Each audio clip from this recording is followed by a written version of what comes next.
Hello everyone, how are you doing? Thank you so much for clicking on that video. Really glad to have you here. As you can tell by the title of today's stream slash upload, depending on when you're watching this, we are continuing our 2022 prediction races simulated through NR2003. And today we have the 8th race of the 2022 season. It brings us to Martinsville Speedway for the 2022 Blu-Emu Maximum Pain Relief 400. It'll be 400 laps around Martinsville, which equals out to, I believe, either 205, 210, or 210 miles. So it's a bit of a shorter race on the NASCAR schedule, at least mileage-wise. But since they're at a shorter track, they're not going nearly as fast, so it takes longer to complete those miles. As we usually do with these prediction streams, before we get started, we're going to go down the entry list according to jski.com to show you who will all be running in this weekend's race and what paint schemes they should be running in. And yeah, I usually try to do this a little bit closer to the weekend, but I will be gone for work this weekend, so this is the latest I can do it because I got to leave tomorrow morning to head out of town. How we doing, everyone in chat? Glad to have you here. Elijah, ACS, Fly Guy. What's up, Fly Guy? Low Key King, NASCAR fan. Glad to have you here. Who's your pick to win Martinsville this weekend? Love to hear in the chat who your predictions are to win this upcoming Cup Series race at Martinsville. All right, I digress. Let's get back to the task at hand. And we will go car by car down the starting order. Not necessarily starting order, excuse me. The entry list of everyone entered into this weekend's race according to the jski.com entry list and the paint schemes they'll be running. So without further ado, let's start. First on the list, rocking the super sweet brand new GoPro scheme. In the number 1 Chevrolet Camaro is Ross Chastain. And next up in the 2 car, in the Moen, hopefully that pronunciation wasn't butchered. Another sponsor I don't think I've ever actually heard verbally pronounced before. And Menards, the number 2 Ford Mustang of Austin Cindric. Next up we got the number 3 car, the Chevy Camaro Get Bioethanol car, driven by Austin Dillon. Next up on the list, in the number 4 Subway Ford Mustang, is Kevin Harvick. And the reigning champion in the number 5 HendrickCars.com Chevrolet Camaro is Kyle Larson. And behind him, in the number 6 Fastenal Ford Mustang, driving for his own team, is Brad Keselowski.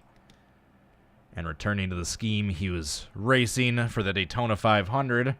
In the Built.com number 7 Chevy Camaro is Corey LaJoy. Next up on the entry list, in the 3Chai.com number 8 Chevy Camaro, we have Tyler Reddick. And behind him, in the number 9 Lumar Chevy Camaro, Chase Elliott. And in the number 10 Smithfield Ford Mustang, we have Eric Almirola. And in a different scheme for the first time this year, in the number 11 Sports Clips Haircuts, Toyota Camry is Denny Hamlin. To my knowledge, all these schemes are correct so far. If I notice one that we don't have yet or isn't specified on the list, I will let you know. Then next up on the entry list, in the Advanced Auto Parts, number 12 Ford Mustang, we have Ryan Blaney. And next up, just a couple races removed from picking up his first ever Cup Series win, in the number 14 Mahindra Tractors Ford Mustang, driven by Chase Briscoe. JJ Yaley, the number 15 car in the Neighbor Force Ford Mustang. He is the first driver on the J-Ski entry list where the sponsor isn't specified. That being said, I'm just taking the car he drove last week. Next up on the entry list, in the number 16 Action Industries Chevy Camaro, we have AJ Allmendinger. Next up, in the number 17 Fastenal Ford Mustang, rocking a very similar paint scheme to Brad Keselowski that got a little bit of attention on social media these past couple days, and there is a tweet in particular by one person in particular that was kind of being a Debbie Downer, a negative Nancy about them having similar looking schemes, and then he basically essentially got flamed up and roasted in response by like 4 or 5 different race teams. So that the 17 Fastenal and the 6 Fastenal cars gave a little bit of attention to social media. I like it. Reminds me of Formula One. I like the matching cars. For an average layman watching, they see those for the first time. It's like, oh yeah, you know those two are teammates. Makes sense. Anyway, I digress. Next up on the entry list, also, like J.J. Yaley, there's no sponsor specified for Kyle Busch's car, so I'm just rocking his normal primary. In the number 18 M&M's Toyota Camry, we have Kyle Busch. Next up on the list, in the number 19 Bass Pro Shops Toyota Camry, is Martin Truex Jr. And rocking a brand new scheme this year, a sponsor we haven't seen in the sport in a while. In the number 20 Yahoo.com Toyota Camry, it's Christopher Bell. Next up on the entry list, in the number 21 Motorcraft DEX Imaging Ford Mustang, is Harrison Burton. And next up, we have the number 22 Shell Pennzoil Ford Mustang, driven by Joey Logano. After him, in the number 23 DoorDash Toyota Camry, we have Bubba Wallace. And returning to the Raptor, number 24 Chevy Camaro, we have William Byron. And in the same primary scheme he's been running all year long, in the number 31 Leaf Filter gutter protection Chevy Camaro, we have Justin Haley. Let's slide this down.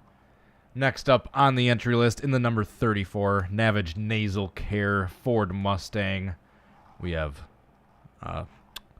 the Daytona 500 winner from last year, Michael McDowell. And in the cross-country number 38 Ford Mustang, Michael McDowell's teammate, we have Todd Gilliland. Behind them, in the number 41 HaasTooling.com Ford Mustang, we have Cole Custer. Next up on the entry list, in the number 42 ChevyLiners.com Chevy Camaro, it's Ty Dillon. And winding down the entry list, in the number 43, Ty Dillon's teammate, driving the Focus Factor Chevy Camaro, is Eric Jones. Next up, in the number 45, Money Lion Toyota Camry, is Kurt Busch. Behind him, in the number 47, Kroger. In the entry list, it's Kroger / Louisiana Hot Sauce, excuse me. This is the closest paint scheme I got, according to the entry list, so we're just rocking the Kroger / Sweet Leaf car. Chevy Camaro of Ricky Stenhouse Jr. Same case with Kurt Busch.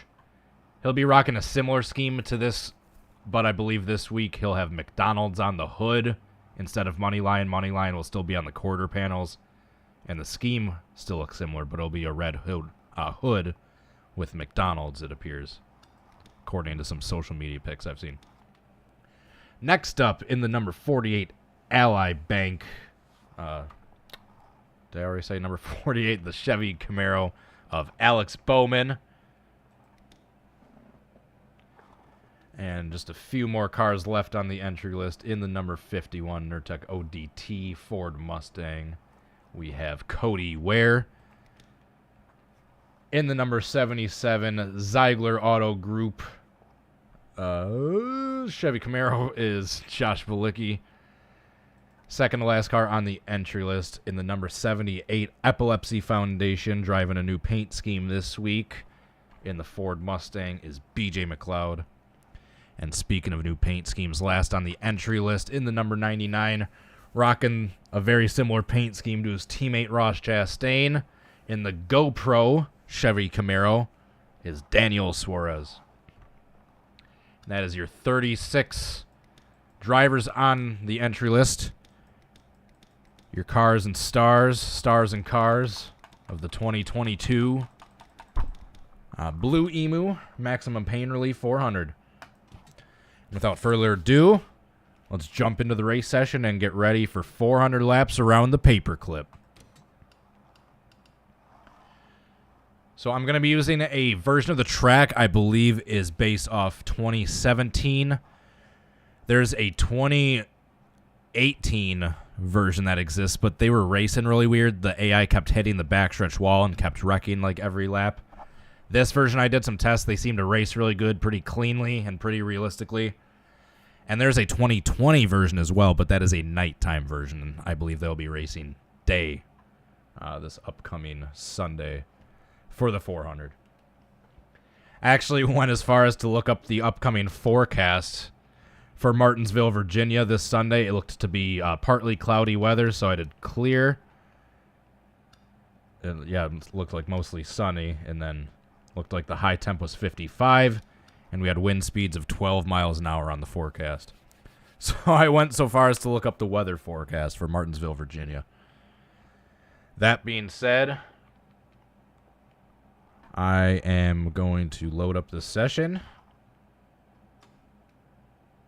And we are going to get started. I believe we've done 105 in the past. Full pace laps, yellow flags, realistic damage. I think we're all good to go. I do have that 2020 version. I just, since they're going to be racing at daytime, I want everything to line up as much as possible with the weather. I'd rather have a few logos be off than the weather be off, or the daytime be off. The time of day, excuse me. All right, let's get started. Oh, it's Saturday night. Shoot. I didn't realize that. Why? Hold up. Okay, hold on. Let me see if I have it. All this research I did, I looked up the weather, and I didn't even look up what day the race was on. Oh. Talk about an oversight. All right, we're going to the Weebly to download that night one, because I actually don't think I have it. Sorry about that, folks. Everything I got prepared for the stream, and I didn't even look up what day and time of day the race is starting. I just assumed it's... Spring Martinsville race has been daytime like every single year. I just assumed that. Yeah, I guess I was out of the loop. All right, let's download that Martinsville 2020 night.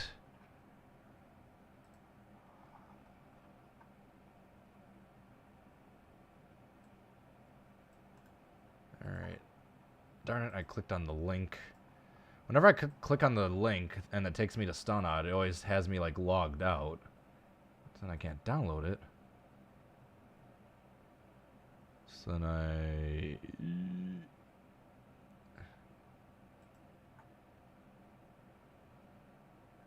where is the link?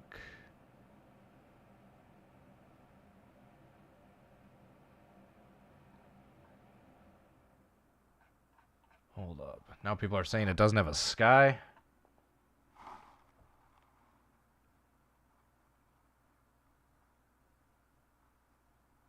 Where is this track?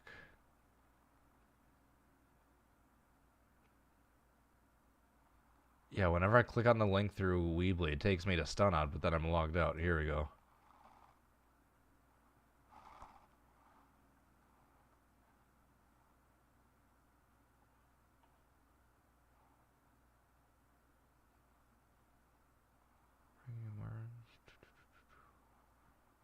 Here we go.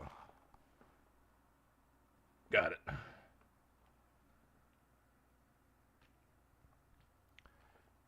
Hope they don't crash every corner. Yeah, me too. I certainly hope so. But I'm going into this blind, so... Extract 2. Using papyrus. Tracks. Sorry, folks. Should have done more research. Alright. We got it. It's installed. I just gotta reload the game real quick.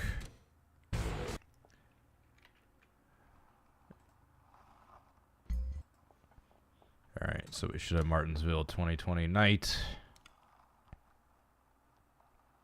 There we go. See? Just like that, we got the night version.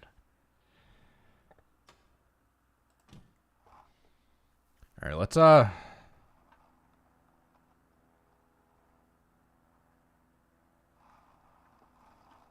that's the no sky thing I was seeing.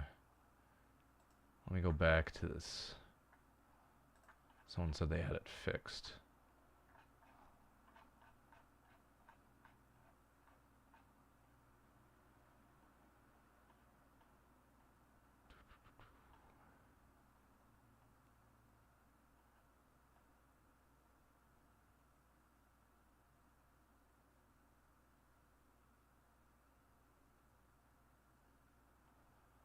Alright, hold up. Sorry, folks. I appreciate you hanging in there. So who's your prediction to win the race?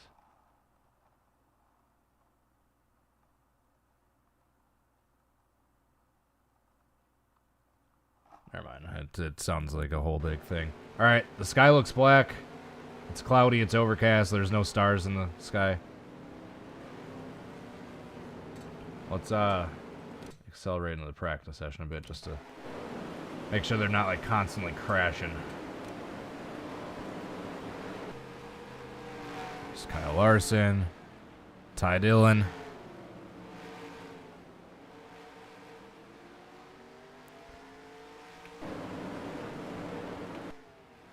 Oh, I don't know what I just saw Kyle Larson doing in the pits, but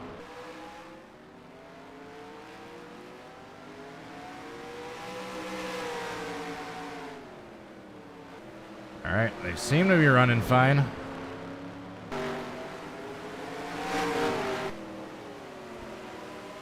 Let's do this. Let's accelerate into the race session and set the starting order.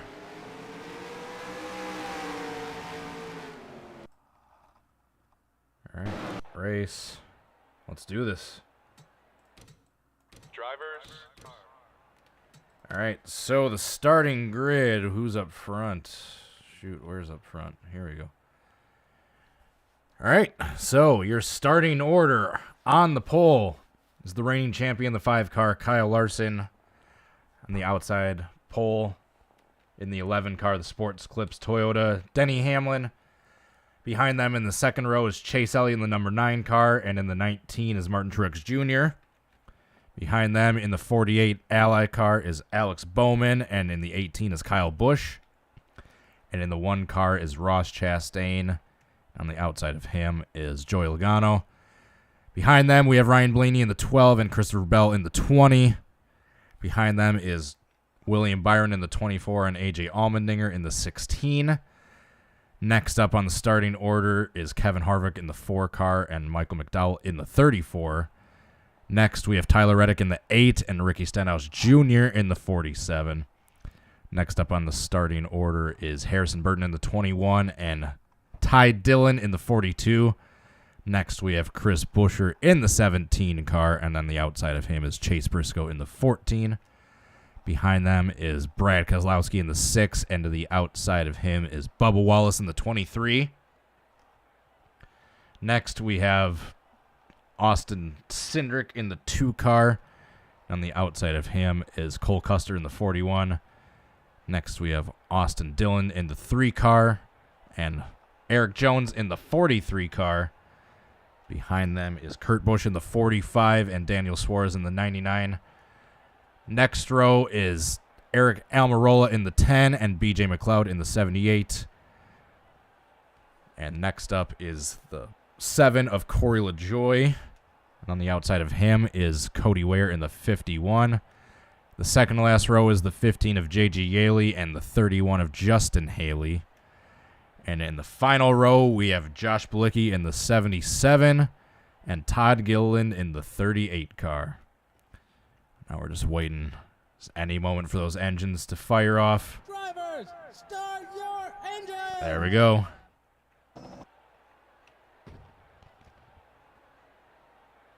Oh. Where's the engine sounds? There we go. There we go. Cars are rolling.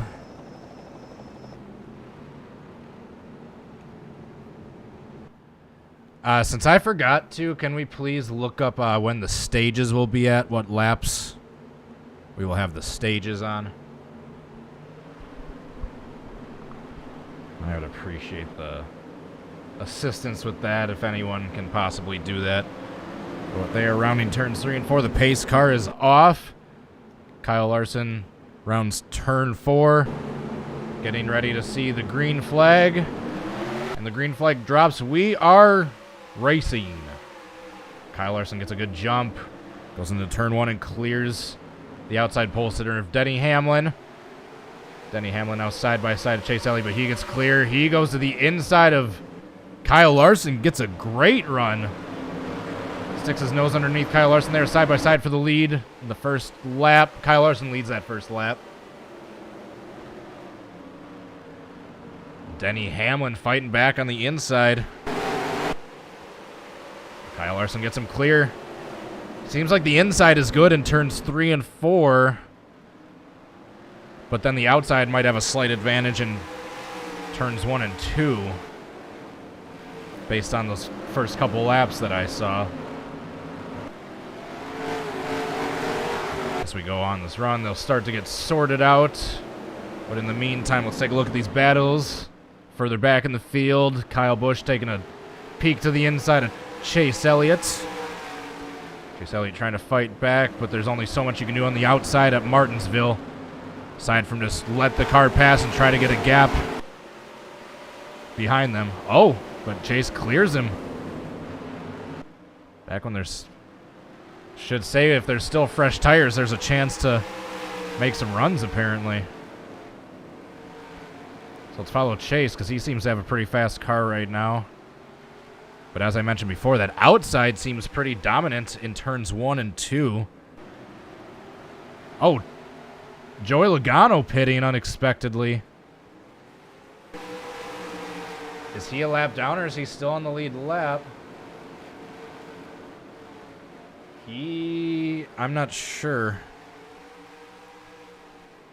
We will see in a second once the standings update. Here's the battle for second, Denny Hamlin, and yeah, Logano with issues. He's already a lap down.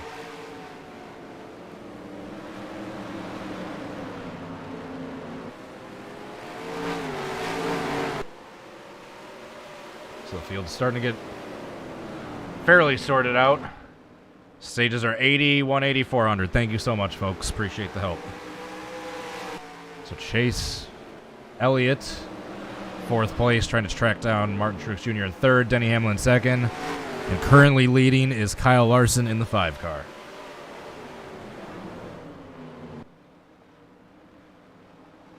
So Logano and Ross doored each other, someone said. Let's go back and see if we can see that.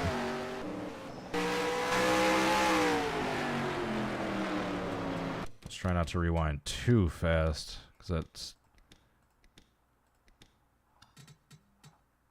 Oh, here we go. Here's where the damage came from. So this is why Logano had to pit. He probably had a tire rub. So going into turn 3. Oh, Ross Chastain just dive bombs him. And yeah, he gets major left side damage, and that is why Logano has to pit. Let's take another look at that. So coming right at us. Boom! You can see the contact there. Good catch. Good eye, folks. I completely missed that. So that is why Logano had to pit, and he's now a lap down. So tough luck for Logano right off the bat. We're back live. Just take a look through the top 5.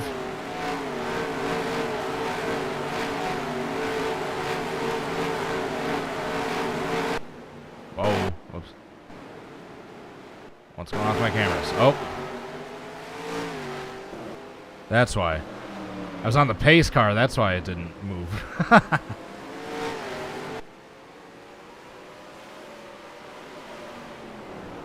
So tough break for Logano right off the bat. We are 13 laps into this race.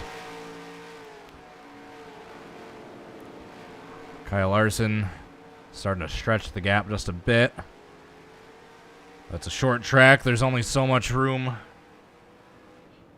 You're going to have to get away from Denny Hamlin back here before they're going to start to catch the lap traffic.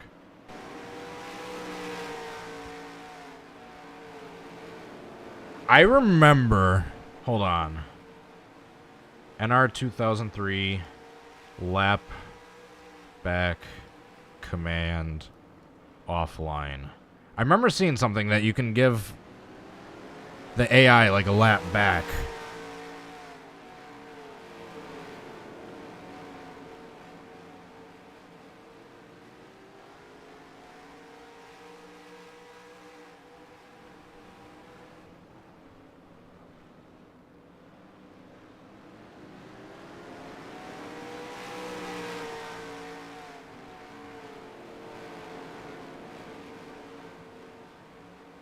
I think I can give Joey Logano his lap back if we get a caution.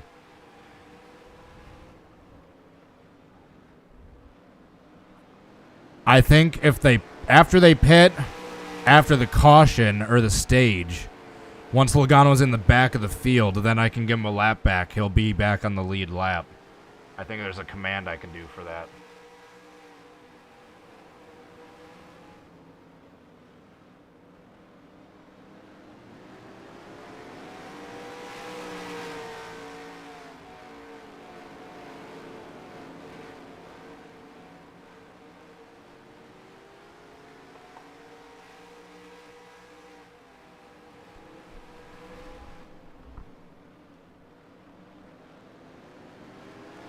So sorry, I'm trying to do research to figure out if there's a way where I can give Logano his lap back at some point through a command.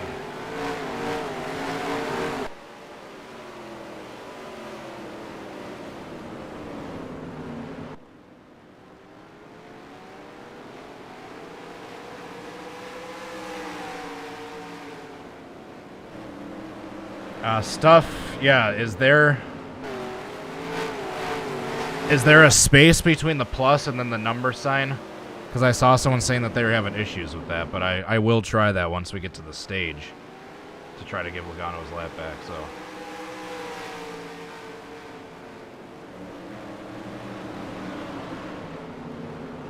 I swear I saw a thread the other day that mentioned that. I wish I saved that.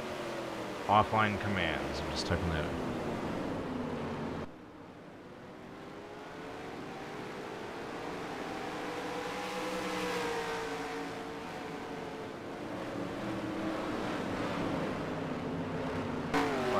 Command. No, that's not what I'm looking for. We got a long 400 laps, so just hang on in there while we're trying to see if we can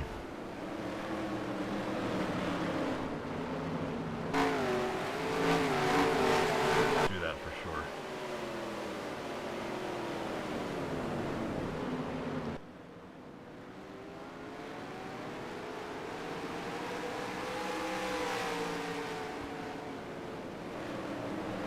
Oh, it was on Reddit. Okay, that explains why I saw it.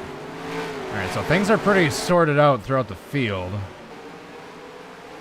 Logano he's working his way through these slower cars, so he's got plenty of speed left. He just needed to fix whatever tire rubber damage he had after that contact with Ross Chastain.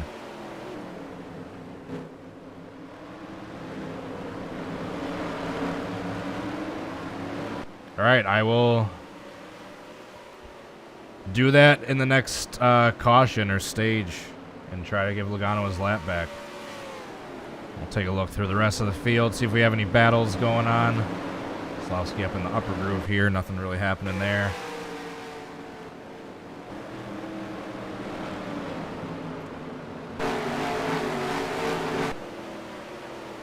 AJ Allmendinger currently sitting in 18th place. So Kyle Larson has led every single lap so far. We'll see if that changes once we hit lap traffic and counter lap traffic, which it looks like they should be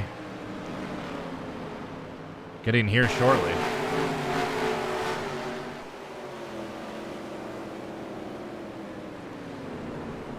Yeah, there's like about a 3/4 of a straightaway separating the lap cars from the leaders. And we're still a good 51, 52 laps away from the stage break. So we're gonna have a battle. Maybe not for the lead, but at the very least, see the leader navigate through all this lap traffic. Yeah, you can see the gap. He's starting to pull away in clean air. We've seen in the past, though, that can be changed in a heartbeat the moment they hit lap traffic.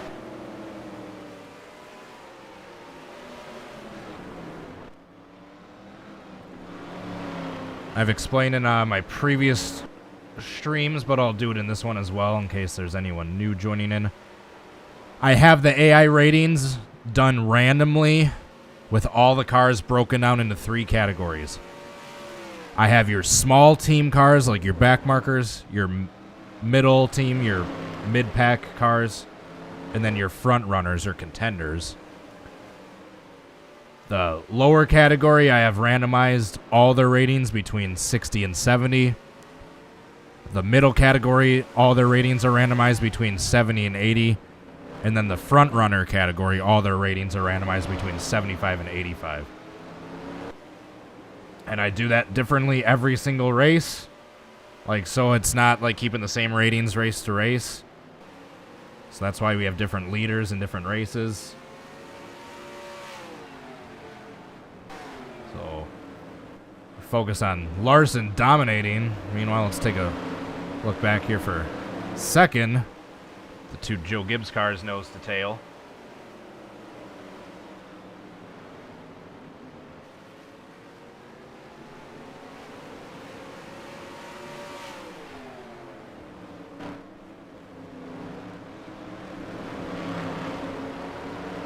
Yeah, we'll try that lucky dog command for Logano, or I shouldn't say Logano, I should say whoever is the first car a lap down after the pit stop cycle.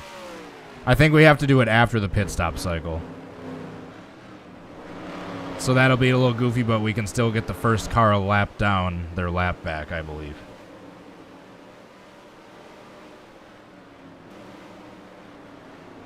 So, pretty settled in right now. It's a possible battle here for 4th place. Kyle Busch and Chase Elliott. Let's go on board with Chase Elliott.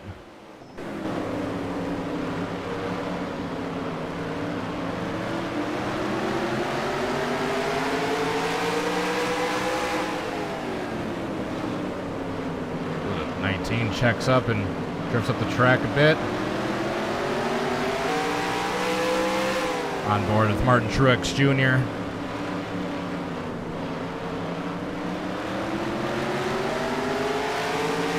And you can see just ahead going into turn 3.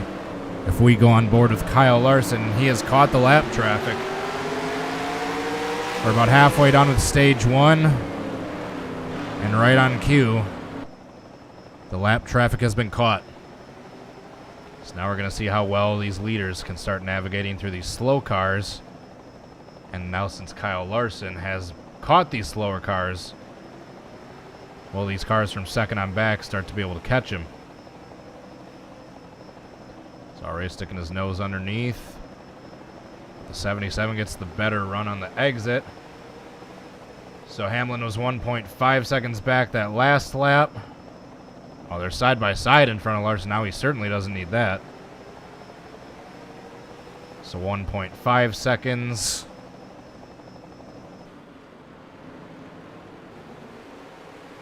Now the lap after that. Let's see the difference in split time once it updates.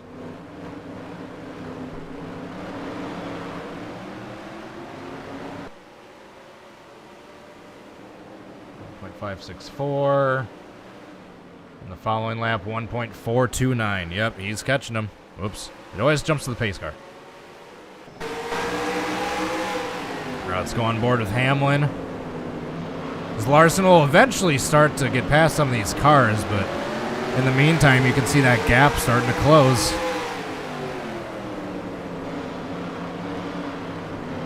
It's closing in.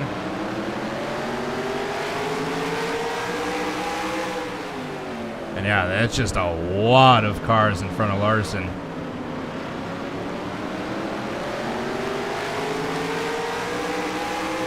Basically, his only chance is going to be hug the inside, but as you can see with this corner right here, if he's on the inside, those cars on the outside get the better run, and he's just not able to get past them. So once these tires start to get worn, it's pretty interesting trying to get around this lap traffic.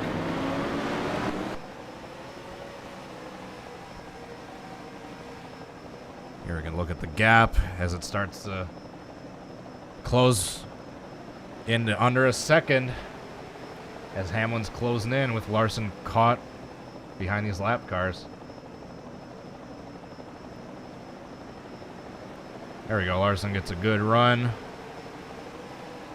down the front stretch. That might be enough of what he needs to be able to stay side by side to the 77 to clear him into the next turn, which I believe he should be able to do. Right on cue as Hamlin's starting to catch him. There we go. Larson officially puts the first car a lap down.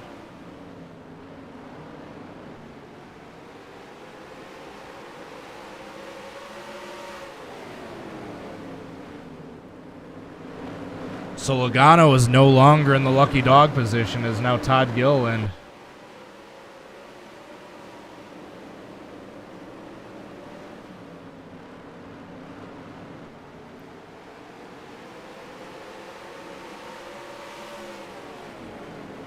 We're approaching 30-ish laps to go in the stage. So Kyle Larson now has a couple cars put a lap down. It's now 3, including Logano. About 30 laps to go on the stage. We have 3 cars a lap down. Todd Gilliland currently in the lucky dog spot. Soon to be Justin Haley if Haley gets past here, which it appears he will. So there's this cluster of about 8 lapped cars, 8 or 9, and then after Almirola, it looks like there's a pretty big gap until the next set of lap cars. And you can see Hamlin able to navigate his way through the lap traffic as Larson is, staying about 2 or 3 car lengths behind him.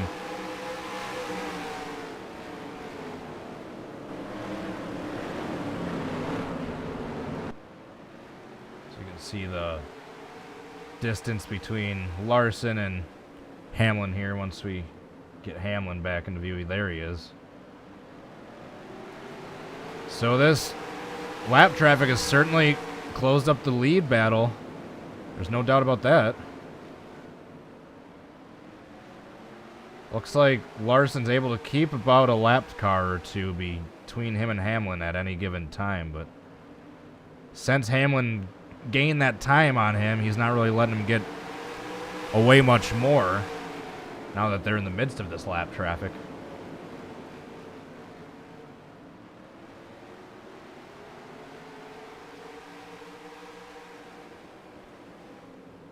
Oh, they're side by side in front of Larson. That's gonna...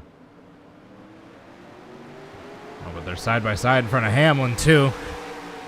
There's lap car blockades all over the place. Left, right, and center.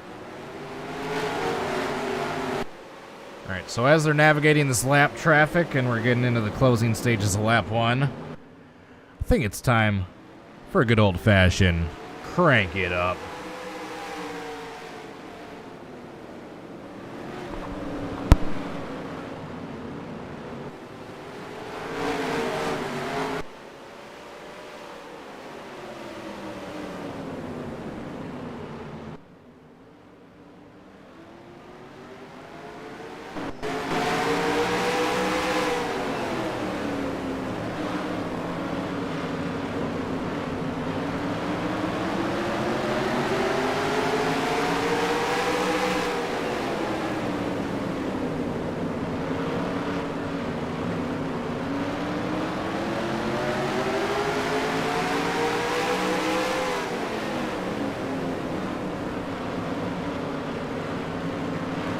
He's the one that drives out the door. I'm gonna bust his ass. Thanks, Tony.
Lord Shank with a $5, or not $5, $2 super chat, excuse me, while we were cranked up.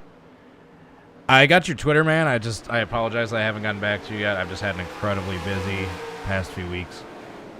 But yes, I did see your DMs. Appreciate the support, super chat. Much love.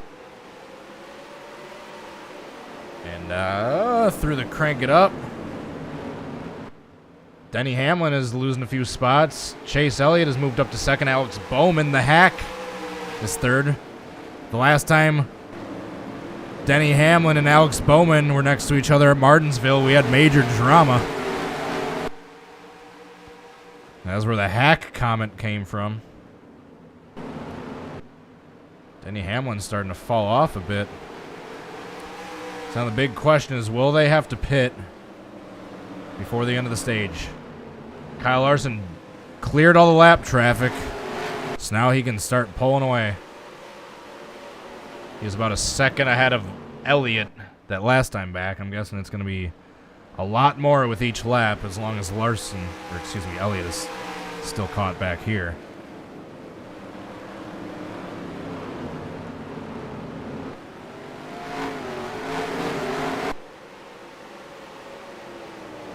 So Eric Almirola is currently in the lucky dog spot. Oh, they're 3 wide. 3 wide at Martinsville usually don't work out too well. Hang on. Oh! Oh my goodness. Oh! They're checking up. There's a caution. I think there's a caution, yep. And they start checking up. Oh, yeah, that's what happened. Okay, so hold on, there's lots to unpack here. First, we gotta find out what bring out the caution, then we gotta go back and see.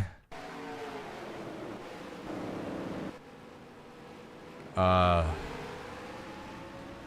Kevin Harvick has issues and just stops on track. Mechanical issues for Harvick. So that's what happened with Harvick. All right. So the first car a lap down.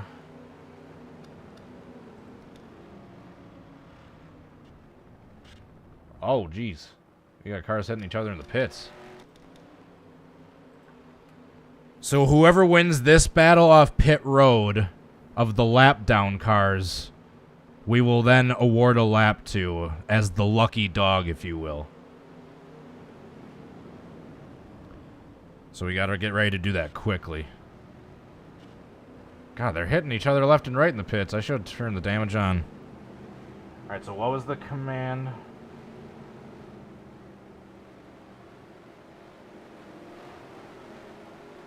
Lap.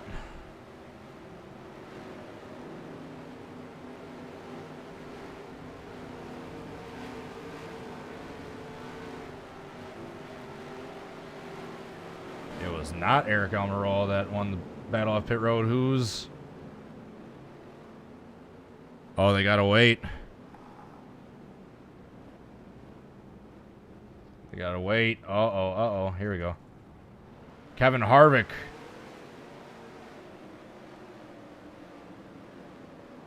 So I believe Kevin Harvick got his lap back.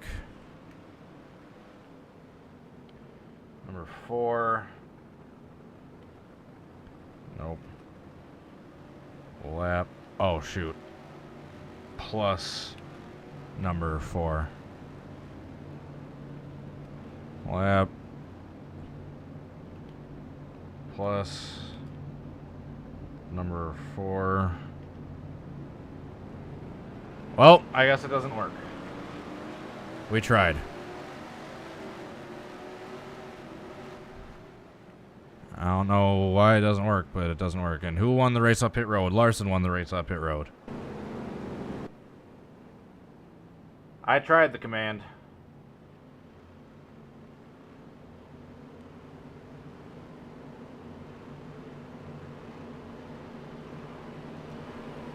I have my read receipts turned off, that's why, Lord Shank.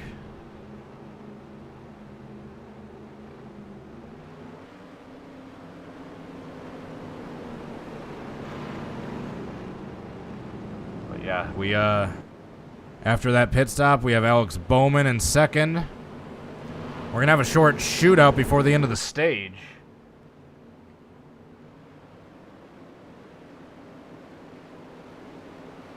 I wonder if that's only for online racing. I thought it said offline on that Reddit post.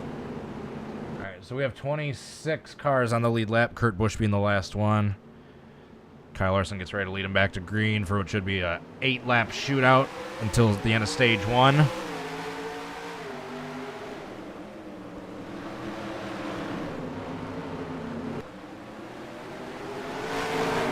Harvick was 1 lap down. That was correct, so he would have been the lucky dog. Bowman versus Kyle Busch. Side by side. Kyle Busch gets him clear. It's the Kyle and Kyle show in first and second. Oh, here comes Alex Bowman on the outside in those fresh tires. Let's see the advantage the outside has in turn 2 with fresh tires. Still side by side. Bowman might get him clear unless Kyle Busch can get him clear. Yeah, Bowman's gonna get a great run. Get back clear on the outside. Had a great battle of the lanes in those opening laps of fresh tires.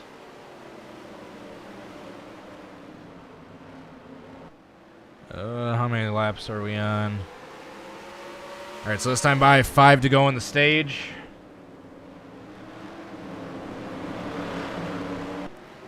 Bowman is closing in on Larson, it seems like. Larson ain't pulling away this time.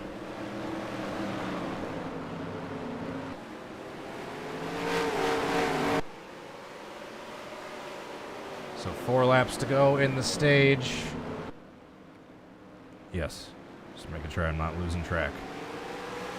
Throwing the stage caution at the end of lap 80. I'm assuming most of the field will be pitting again. Might have some staying out for different strategy. They're pretty well sorted out about 5 laps or so after the restart. You want to get to that inside pretty quickly here at the paperclip.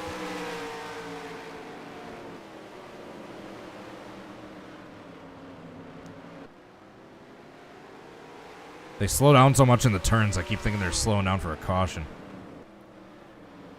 Alright, 2 laps to go.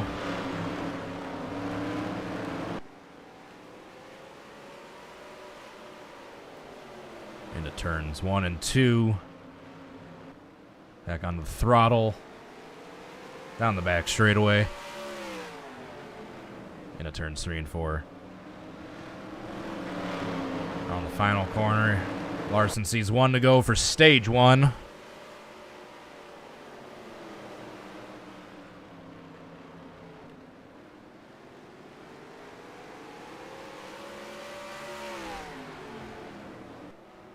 Just making sure there's no one caught a lap down. Yep, there we go. All right, perfect. And there's the stage caution. The pace car will catch the field on the backstretch. Oh, Larson's coming. Here we go. We're going to have varying strategies. So Larson's pitting, but a lot of leaders are not. So Larson's pitting. Chase Elliott is pitting. Bowman is not. I was going to say the Hendrick cars. It's all the Hendrick cars except Bowman. Then we have Blaney. Where's the pit cam? There we go.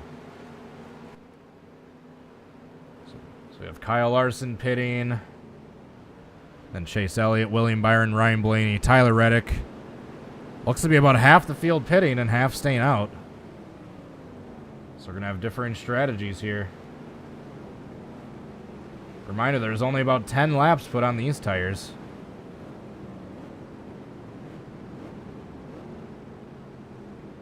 There's a little stack up at the end of pit road. They gotta wait for the light to turn green. Oh! Oh my goodness, did you just see that?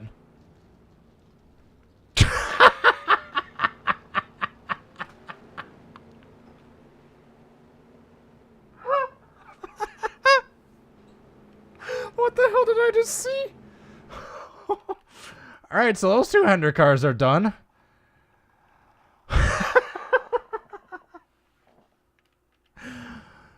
So if you didn't see, Larson coming out of the pits gets squeezed by Byron. He goes into the pit wall, hits it head on, and Elliott clips him and goes up and over.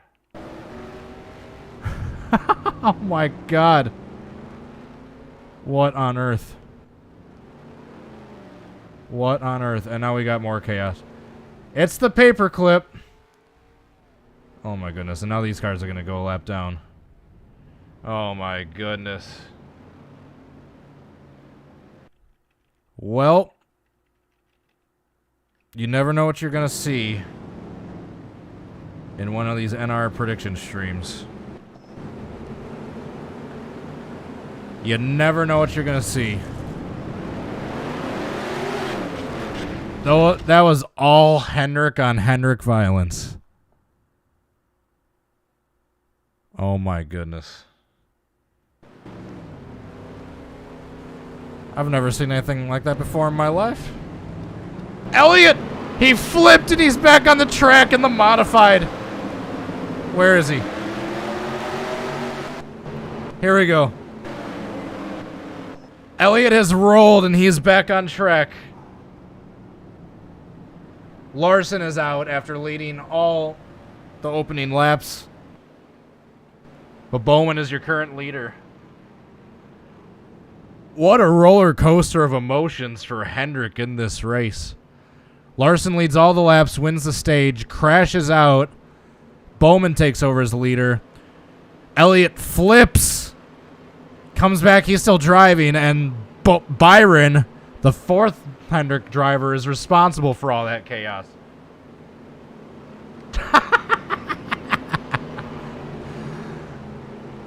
So I don't know if we can have any more of a chaotic rest of the race than that, but we are green with stage 2. Alex Bowman leads the field into turn 1. I have no idea. So I'm going to be curious to see how fast Elliott is back here. He's currently a single lap down. Yeah, he's pretty off the pace. Alright, back to the front. Oh my god. Never in my life. We still have over 300 laps to go, folks.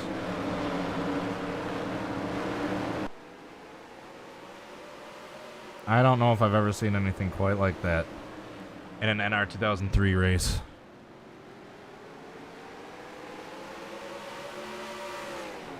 So Kyle Busch trying to track down your leader, Alex Bowman, who has taken over as the leader after all the carnage that has just happened. Thick Hicks with the $1.99 super chat. Thanks so much. Don't take me out, coach. I can still race. That's what Chase Elliott's saying right now. Good job, Junebug. Good job, Junebug. Never in my life. So Elliott, he ain't out of this thing. He ain't gonna win by any means, but I mean, if a lot of people start to crash out, he could sneak his way into a top 25, top 20. You never know. He's already 34th. Instead of being 36, you never know. Oh my god. That's the greatest thing I've ever seen. I'm just glad it didn't take out a zillion drivers. We still have like over 20 cars on the lead lap. It's going to be a chaotic Martinsville race, but hey. I wasn't expecting quite that chaotic. Jesus. So Alex Bowman starting to gap Kyle Busch a bit. We got a green flag run.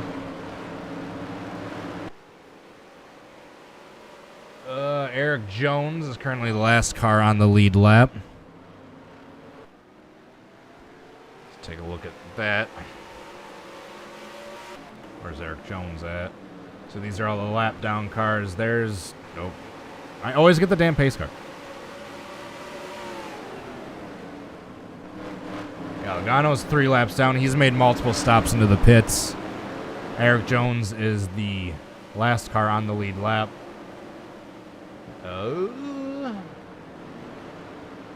Corey LaJoy. Oh, Kevin Harvick's pitting. Kevin Harvick's mechanical issues continue. He's currently a lap down. He's going to go more laps down after this. Oh, he's smoking. That's going to be the end of his day. He has broken something underneath the hood of that number 4 subway machine.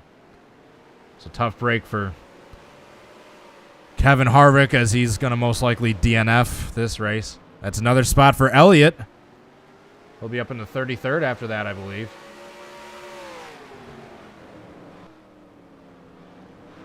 Just like I said, Elliott might not win this race, but he can sneak his way into a top 25, top 20 with that damaged car that literally flipped.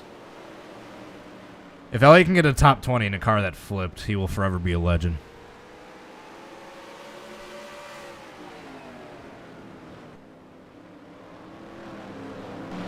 Elliott was making up spots. He ain't making up no spots. He's off the pace, bud, but he's still going.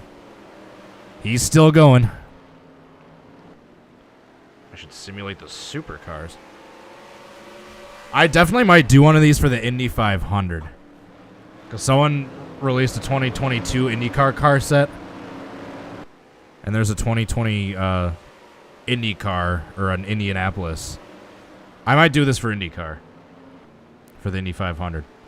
I'll have to see how busy I am in May, because just once I hit the road for race season, which should have started a few weeks ago, but I've had a few rainouts. But it's basically starting this week. Once race season gets into full swing, I am going to have very little free time.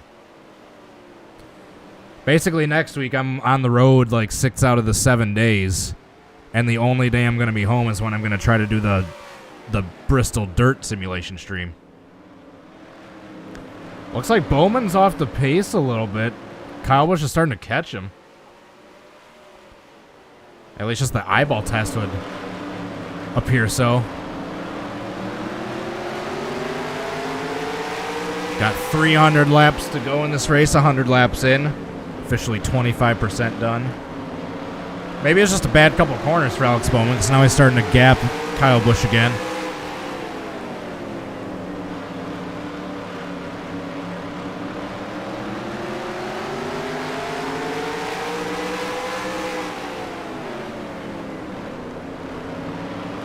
So Larson, I still cannot believe what I witnessed before with those Hendrick cars. That was the most ridiculous thing I've ever seen in one of these simulation streams.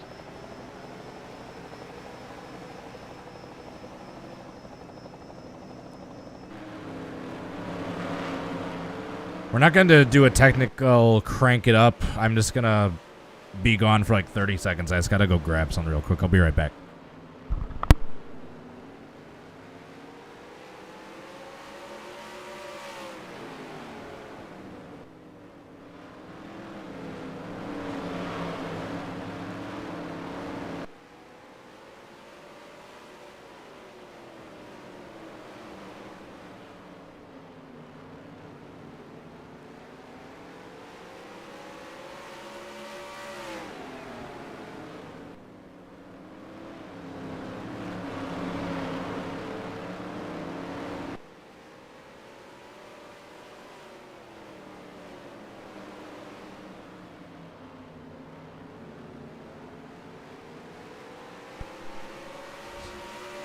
So to no surprise, Harvick has officially DNF'd with an engine header issue.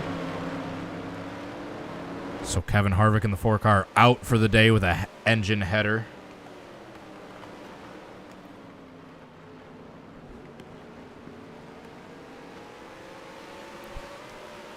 Sorry, I want to go get a quick snack.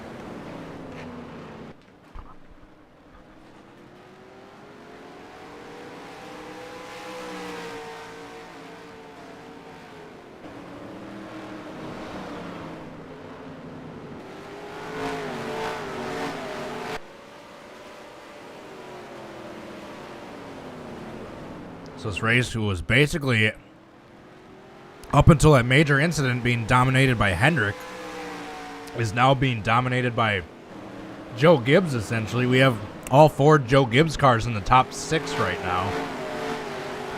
The only exceptions being Alex Bowman, who's leading right now, and then Ross Chastain in 5th.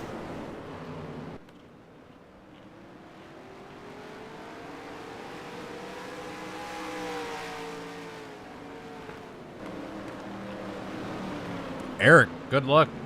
Hopefully the interview goes well. See if we can replace Byron in the 24 car after that incident.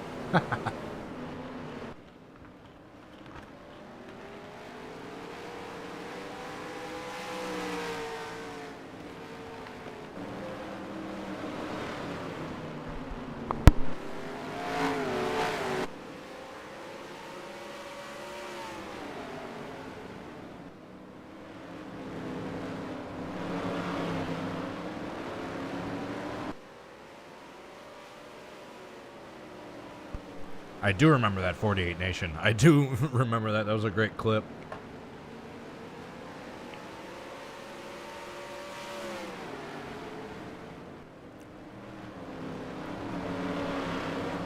So fairly tame up front right now. Nothing really to talk about too much. That should change pretty quickly once they hit lap traffic here, probably in about 10 laps.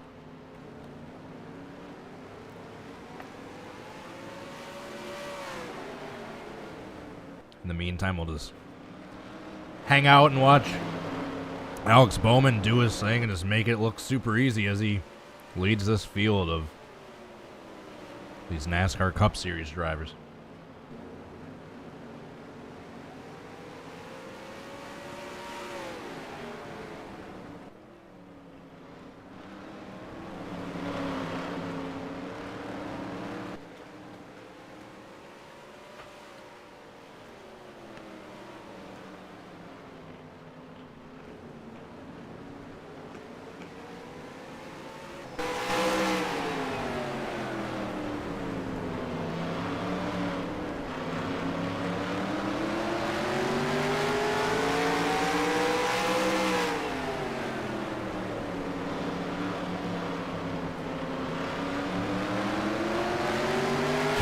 Can I recreate the flip?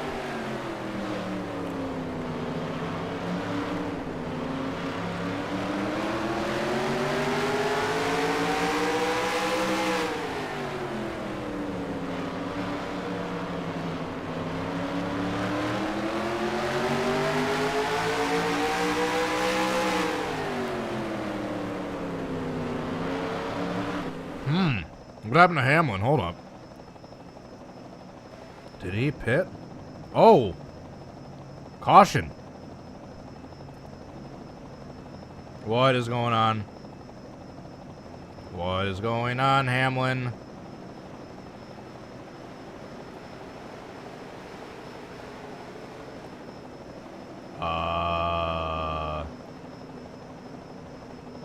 Everyone's kind of screwed up. Hamlin, I think, just like had a mechanical issue and stopped on track. He's out.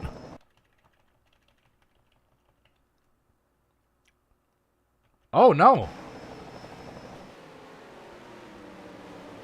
Oh yeah, he was just stopping on track and he got hit by Chastain and that's what sent him sideways, but he was slowing down from a mechanical failure before that. Oh, and he gets hit by Austin Cindric, who has nowhere to go. Oh, that's going to be problems for Cindric. Major. So that's the end of Denny Hamlin's day.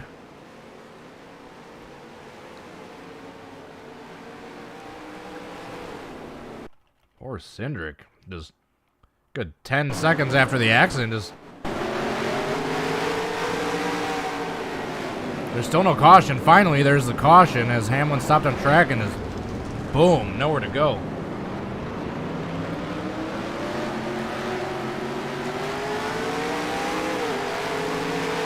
So, and with that caution coming out when it did, that kind of screwed everything up for the... So now we're going to have a little bit weird running order on the start because we got some lap cars in the way.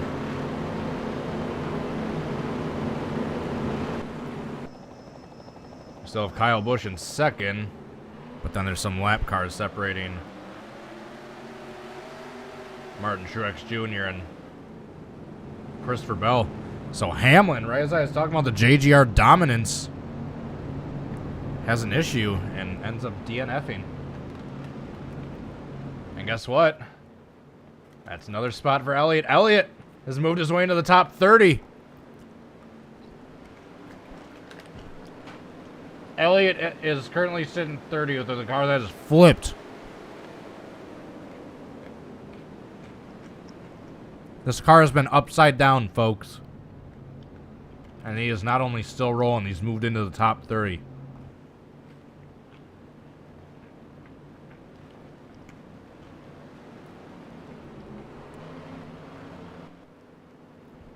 Should be getting one to go this time by. Oh, shoot! Suarez is in the lead. I was so focused on... I thought those were... Yeah, I was focused on Eric Jones and Logano being a lap down. I didn't even realize Suarez and Kurt Busch were in the lead. They must have stayed out.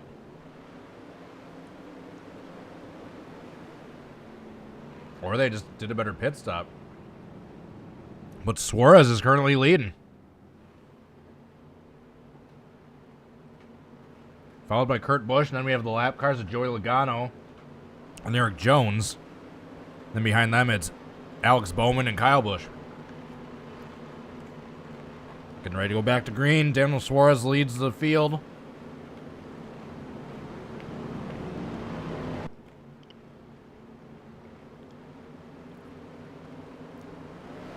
Green flag, green flag, green flag. Kyle Busch gets a huge jump to get in front of these lappers.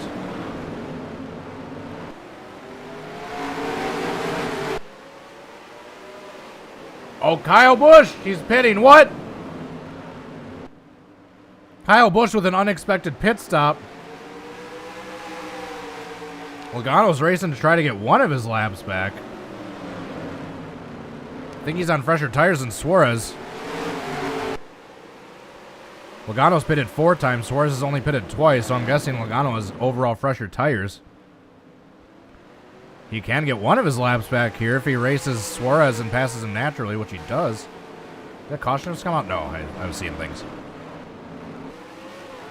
Oh, Kyle Busch! Oh, ho, ho.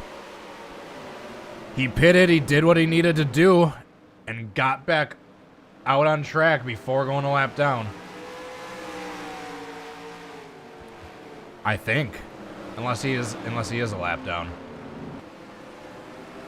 I'm so confused with what's all going on right now. Suarez is leading, Jones is a lap down, Kurt Busch is in second.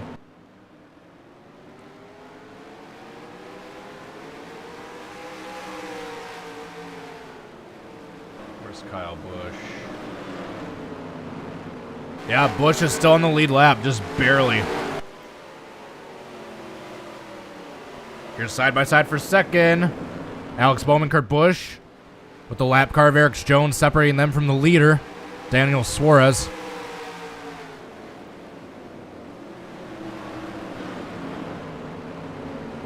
Eric Jones, a little bit of a hassle for Alex Bowman at the moment. And while this whole battle's going on, these cars of Logano and Kyle Busch are slowly escaping to have their lap back. Kyle Busch is technically on the lead lap. Logano made that pass to go from 4 laps down to 3 laps down. Elliott, through all this, is still in 30th. Chase Elliott, after flipping his car, is in 30th place.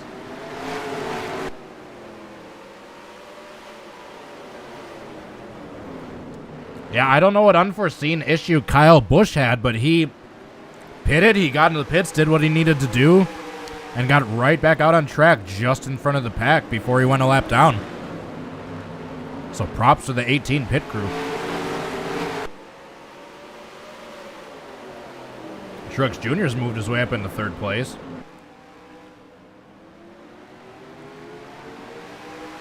Alex Bowman looking underneath Eric Jones. Looking underneath Suarez. Here's a pass for the lead. If he can make that pass stick, he can't. Oh, but he dives it into turn 3. I don't know if Bowman has fresher tires than Suarez. It certainly appeared so based on that turn. And Bowman back out to the front. After leading 37 laps earlier, he's back out to the front. Suarez led 13 laps in that stint.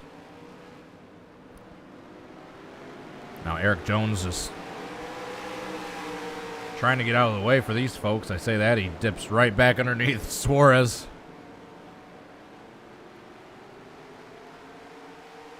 Now Truex has got to be getting a little frustrated at the Eric Jones car. About 45 laps away from the end of stage 2.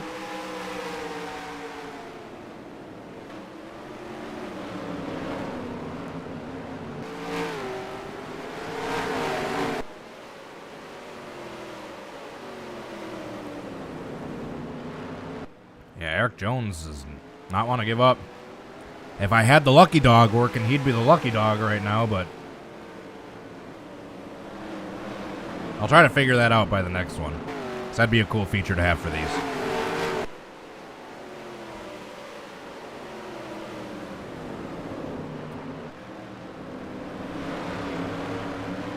So still green. Alex Bowman has just cleared the field once he got past Suarez. Eric Jones in second, continuing to hold up. I think a lot of the reason all these cars are bunched up from here on back is because of Eric Jones. Daniel Suarez, I think, is on older tires. I believe he stayed out. That's how he inherited the lead on that last round of pit stops. Then Alex Bowman, who I believe has fresh tires since he did pit for sure that last time, is just gone.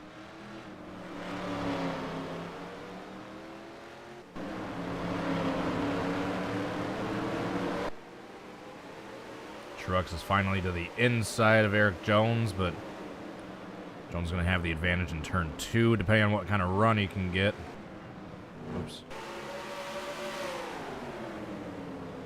I think Truex should get clear of Eric Jones this time by. He does. He's also going to look to the inside of Suarez. Oh, they make slight contact. Oh, caution. Caution. They're checking up. They're checking up. So Kyle Busch got his lap back. So Kyle Busch and Joey Logano got a lap back. All right, so what brought out the caution? I think it was Austin Cindric. Something with him? No. What was it then? Oh! Big crash on the front stretch. We had the 41 on his side. Oh, Cole Custer. He suffered damage at some point. And he is 3 wide with Stenhouse, and he just gets hooked. And Stenhouse turns him. Stenhouse gets clipped. Oh, what a monstrous wreck on the front stretch. So he gets turned by Stenhouse. Stenhouse drifts up, gets drilled by Corey LaJoie. And Cody Ware T-bones Custer, almost tips him over. Wow. So let's go on board with Cole Custer for this. Big time problems. He just gets turned. Boom. Boom. Damn. We almost had a second flip in this race. Alright, where's who was the one that T-boned him? Cody Ware.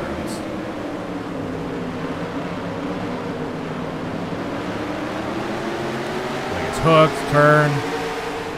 Nowhere to go. The track's blocked. He's trying to slow down, back it down, get on the brakes, and downshift. Just not enough time to do so. Wicked wreck. And now he is a modified. Who's our leader? Byron. What?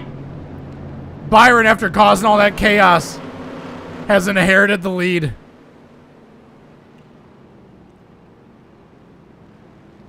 And Suarez pitted and almost went a lap down there in the pits, but he got back in front of the field. Currently have 18 cars still on the lead lap, I believe. So Ty Dillon is second. BJ McLeod is a lap down. Alex Bowman third. So everyone up here is for position, with the exception of BJ McLeod being a lap down. Everyone else is for position. Should be getting one to go this time by, hopefully. There we go. So William Byron, after arguably being the one responsible for that Hendrick carnage earlier, leading to the Larson DNF, and Elliott being on his lid, is going still. So LaJoie is out after that damage. Hamlin has retired. Stenhouse has retired. Meanwhile, look who's into 27th. Chase Elliott. He has flipped, and he is now almost into the top 25. If Chase Elliott gets a top 20, I'm going to be so happy. So William Byron rounds the field, leads the field out of 4, back to green. Excuse me. So we have 37 laps before the end of stage 2. Let's get to the end of the stage without any more carnage.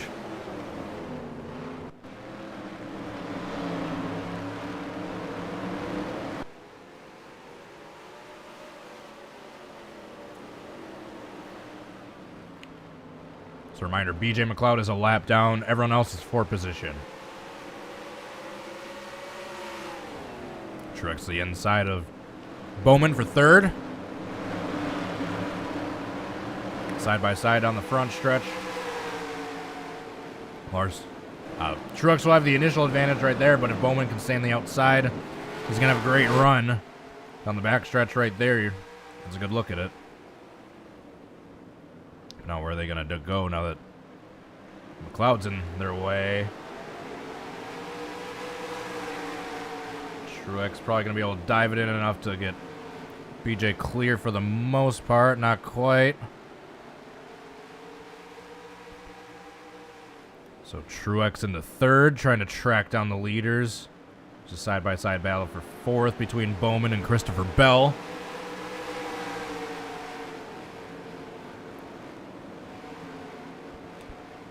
Bowman fighting back on the outside with the fresh tires. You can get a good run down the backstretch out of turn 2, as you can see there. 78 in front of them. Looks like the 20 is going to get clear in this turn. He does.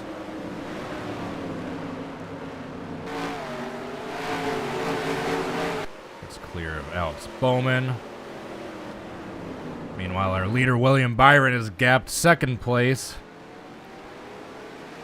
I think Ty Dillon is probably a little bit slower than Truex at this point, so once Truex gets past Ty Dillon, I'll be curious to see if he's able to track down the 24 car.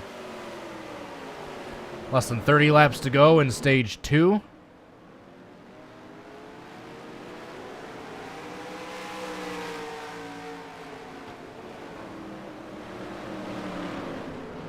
So Larson, who has led the most laps today at 81, ironically finishes dead last in the standings after that early accident right after the end of stage 1. McDowell, Michael McDowell. I don't know why, but he's being shown the black flag.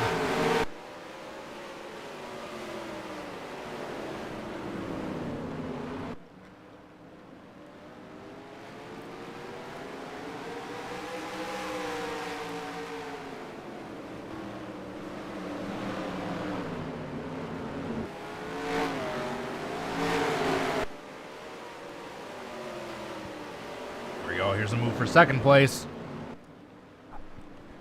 Truex looking down low. It's a good run out of 4. Should be able to clear Ty into turn 1 here. He does. Now let's see if he can track down William Byron.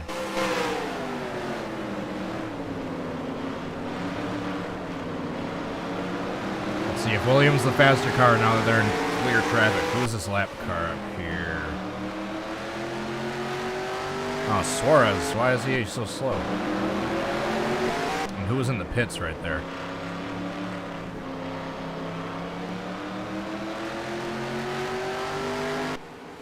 That's McDowell. He's... says black flag on my standings thing, but he might just be fixing damage or something.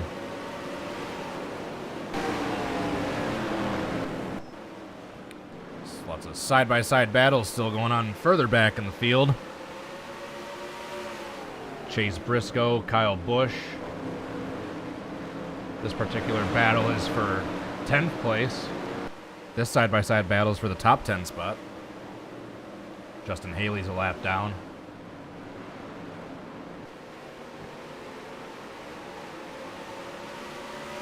Two laps down to be specific. Let's work our way back up to the front. There's McDowell still getting whatever work serviced. And here we go. Here's the battle for the lead. Truex has closed in on Byron. They're catching Suarez, who's the last car in the lead lap. I'm guessing he stayed out or something. Might be on older tires, but yeah, he seems a bit off the pace. Oh, he has some hood damage, too. That might be part of it as well.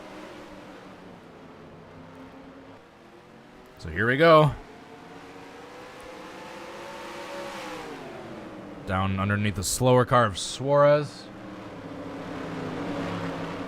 Suarez is the last car on the lead lap in 18th position. So he'll officially go a lap down now that Byron passes him. Truex gets clear of him as well. So back to this battle for the lead.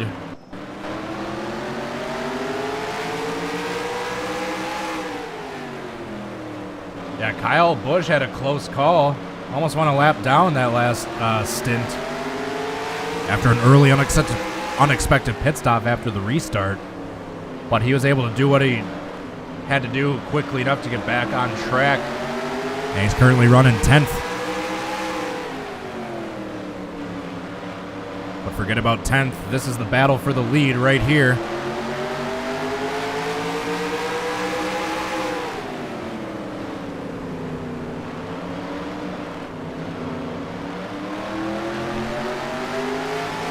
Let's see, Truex just closing in, inch by inch each lap. Feeling out the track, taking different angles, different lines. Here we go. Oh, and they caught the slow car of Cindric right as the pass is being made. Truex gets around William Byron. Truex takes the lead. The damn pace car always gets me. And that'll be Truex's first laps led today. William Byron's led 23 laps. Oh my God, McDowell. Safe to say McDowell's out. He's currently 18 laps down. He's been in the pits for at least 10 laps or so. So Martin Truex Jr., who's not led any laps all day up until making that pass, is now your current leader.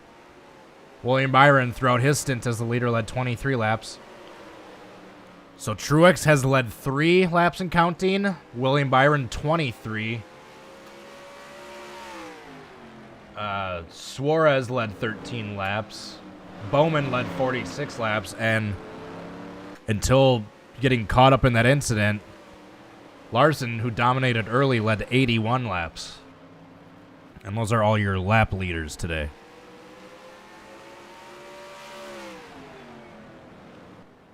Catching J.J. Yaley, who's currently 2 laps down, about to go 3 laps down once this pass is made. And through all this excitement, we're about a dozen laps away from the end of the stage and having more pit stops and another restart.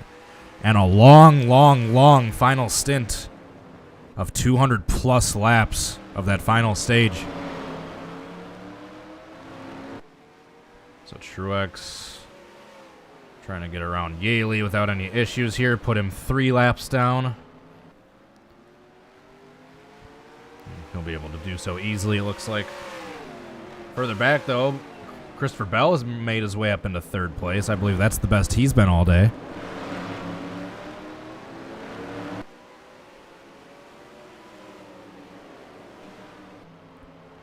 And Logano, after suffering that early damage and basically being the last car, he's up into the top 30.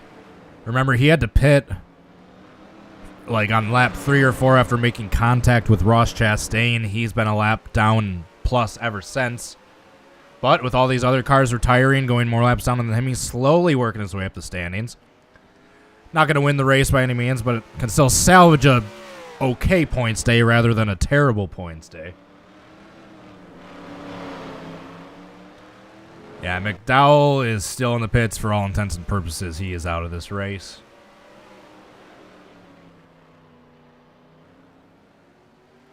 We got about 8 laps to go before the end of the stage.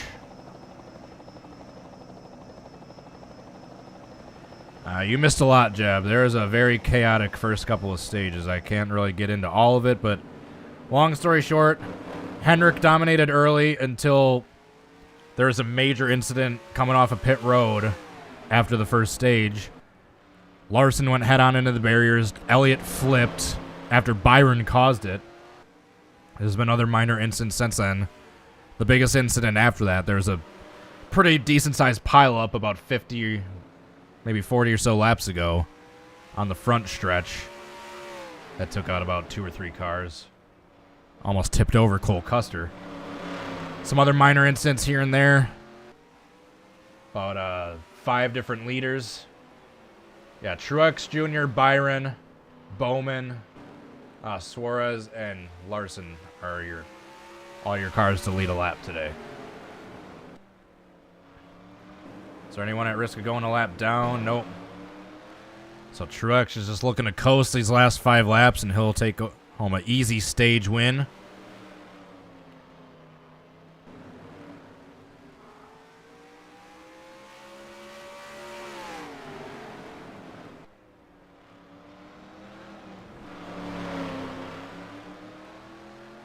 So on board with Truex.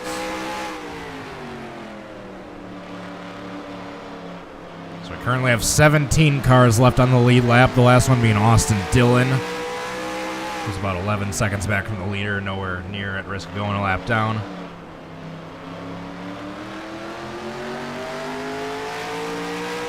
Kyle Busch has gained 2 spots, apparently. There's lots of traffic back here. Holy cow, where's Kyle Busch? Here he is. Kyle Busch flying.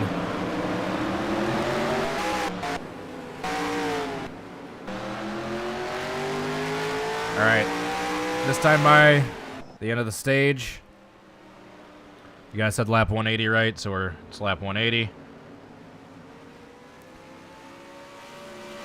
Yellow.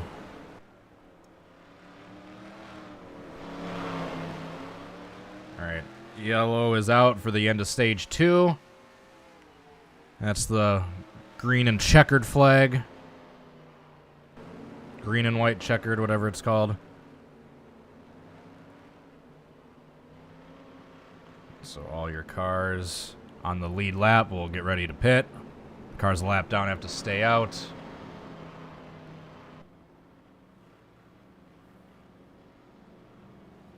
here comes Truex. Yaley stays out because he's a lap down.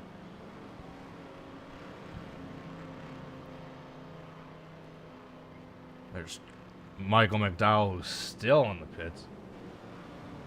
Chase Elliott is still 27th. Reminder, Chase Elliott flipped in this race. He was upside down after making heavy contact with his teammate coming out of the pits. He does not have a hood. He does not have a front bumper. He barely has any fenders. That car is still running, sitting 27th. And Truex wins an easy battle off pit road.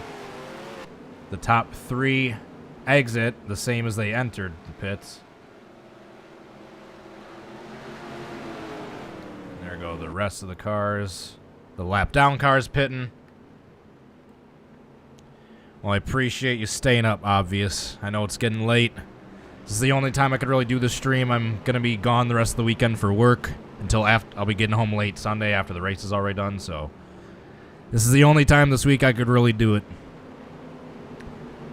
And then next week, in between going to Eldora and Davenport Speedway, a one-day break I have, is when I'll be doing the Bristol dirt race simulation stream.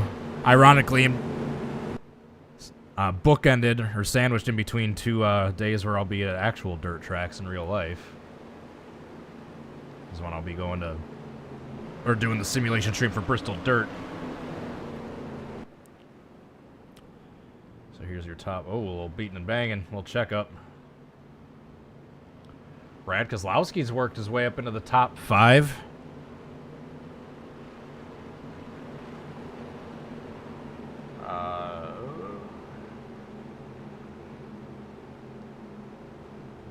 I have not really implemented a points thing. It kind of just got too late for that, I think.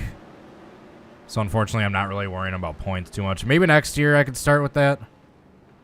But, or maybe like once the chase or playoffs start, I could do like the playoffs simulations and. But yeah, I never exported the standings until like 6 races in. I never really got a good screenshot of like the full standings or the stage winners, the lead lap or the lap leaders, excuse me.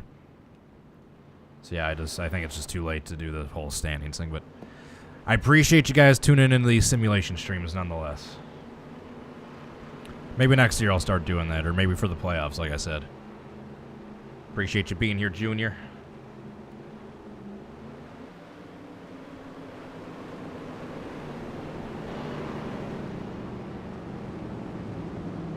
Yes, Parker, I'll be one of the camera ops for the Dirt Vision broadcast that night.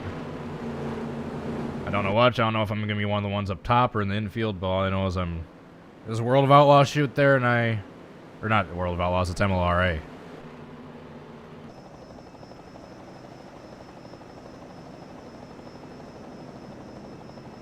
Oh, we got a checkup. We got a small checkup back here. Actually, shoot, hold on. I got to check my schedule. Can't remember if that one's live or not. Green flag, we're back live. Christopher Bell is in second place. That's the highest position he's been all day. Officially underway with the final stage.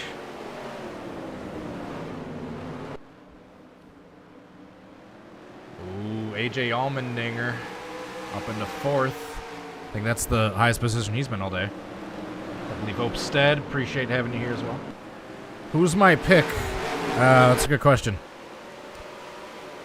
I swear it's not just because he's leading right now. It's because he almost won last week. He's always been really good at Richmond historically. I'm going to say Truex. And plus, I want to keep my streak up of a different winner every race this year. So,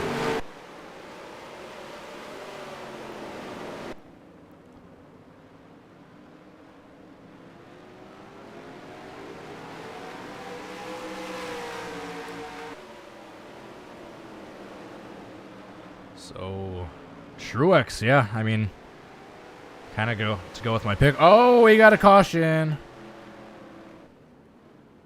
We got a wreck. It looks like Cindric's involved. What happened? No? Alright, let's follow the pace car. Once his lights turn on.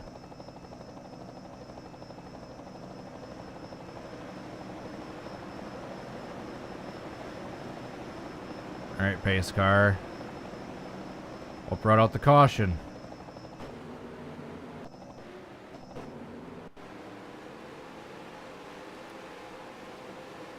There we go. Alright, so... Was it just Cindric being slow on track? Or is there something on the front stretch? No, I think it's just Cindric being slow on track right here. Just activated the caution. Oh, maybe he's dropping some fluid or debris. I'll just say that.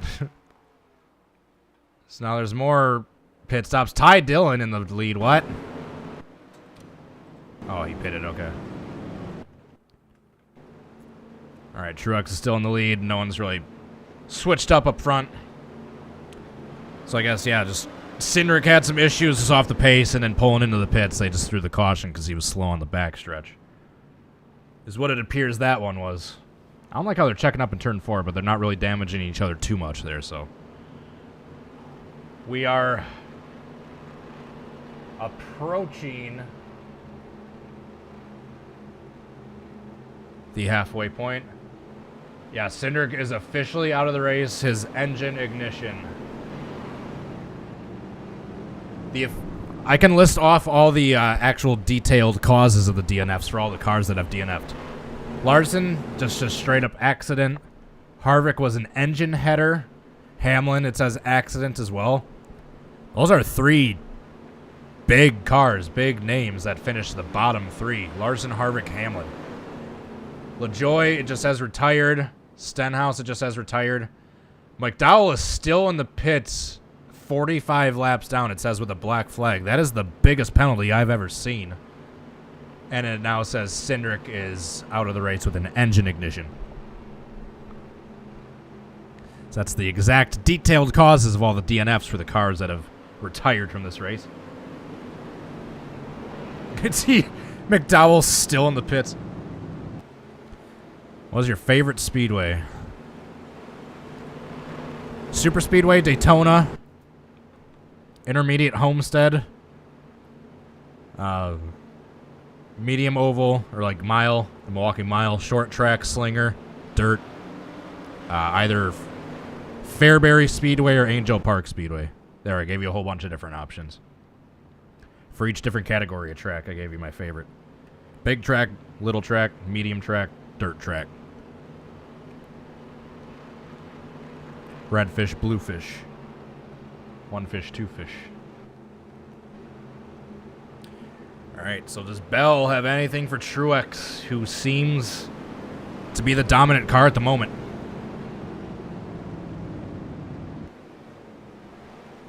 McDowell had a tire come off. Yeah, they're currently suspending the crew chief for like 2 months.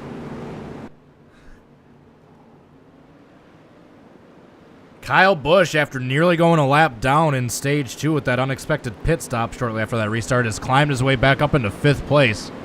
Don't rule Kyle Busch out. He has not led a single lap today. But he's up into 5th place, and he is looking fast. We are back green. Truex leads the field and back to racing. Oh, we got a wreck. Oh, no. Get back here. Why? My camera work. My camera work. Kyle Busch just took out Allmendinger right here. He just gets together. Allmendinger's squeezed. That was on Allmendinger. I'm going to put that. Busch is already there, and Allmendinger just turned up. And, oh, Bowman. One of the dominant cars today. Led 46 laps, just nowhere to go. Major front end damage. That might be the end of Bowman. The end of his day. Yeah, these two cars are going to have to pit, and that's going to be some extensive repairs for these two vehicles. So we're getting into the chaotic stage of the Martinsville race. Let's go back and watch that again.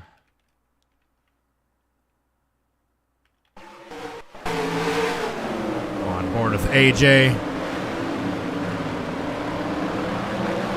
Yeah, he just squeezes Kyle Busch. I'm not gonna put that one on Busch. That was on AJ. Oh, nowhere for. Then it looks like JJ Yeley just got a little piece of it, but is able to keep going.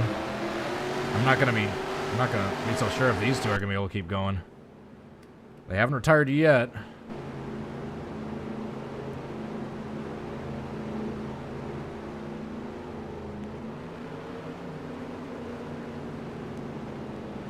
Yeah, I was trying to get back to Allmendinger's car, but every time I was hitting Control V, I was like getting onto the next car. I should just done space, clicked on his number, and then done that. But I'm trying to have this broadcast be as clean as possible. I don't want to be bringing this interface up and clicking around a bunch of stuff. I want to use all the shortcuts.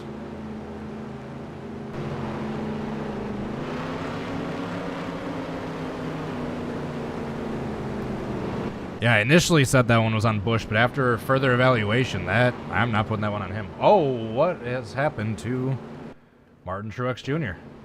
Did he pit? And yeah, I believe Truex Jr. has pitted and Christopher Bell didn't. Yep. So Truex is going to be on freshies, but he's stuck. Oh, there's some checkup back there. So Christopher Bell inherits the lead after he stays out. So that gives the lead to Bell, second to Byron, and that puts Kyle Busch back into third.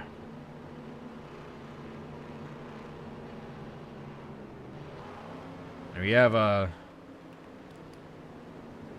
and as fate would have it, I think it's going to be the exact halfway point on this next restart. Right when we go green, it's going to be 200 laps down, 200 to go. If we get the one to go here. Yep. Don't you love when things like work out like that? We get the restart at the exact halfway point. God, I need to use the restrooms soon. Hoping we can get a little green flag racing here, and so I can get some get my back a little rest and go take a quick break. And we can do a crank it up. But they need to race cleanly first. All right, so Christopher Bell leads the field to green. Ty Dillon led one lap, by the way, through pits, through the yellow pit cycle. I just wanted to point that out. Tyler Reddick up to fourth. That's the best he's been all day. Bubba Wallace into fifth. Green flag, green flag, green flag. We are back underway. Christopher Bell leads him into turn one. Turn two, the field gets sorted out. I don't see any incidents yet. Just take a look back through the field, no incidents. Chase Elliott's up to 24th. I was joking earlier when I said that comment about the top 20. He might seriously do that. Christopher Bell leads the field. pretty well sorted out now.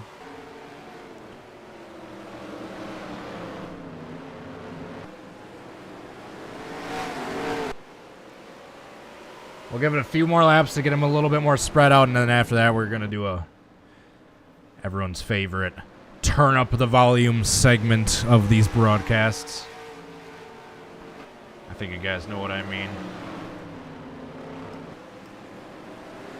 You do, right? Don't you?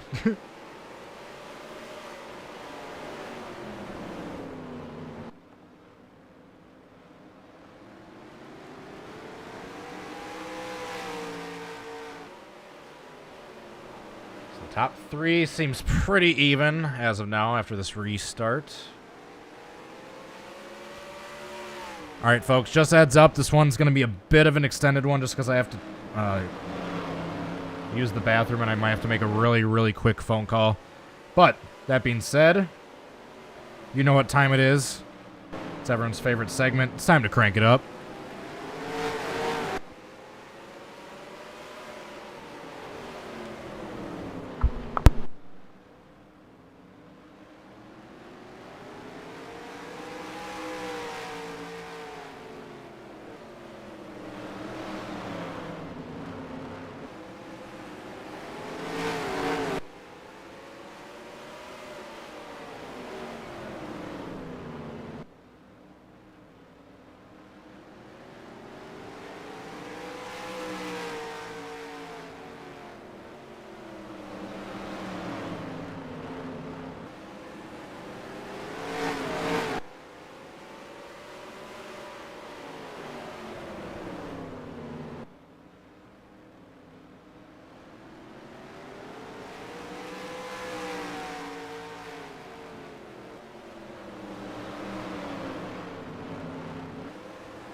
We are back.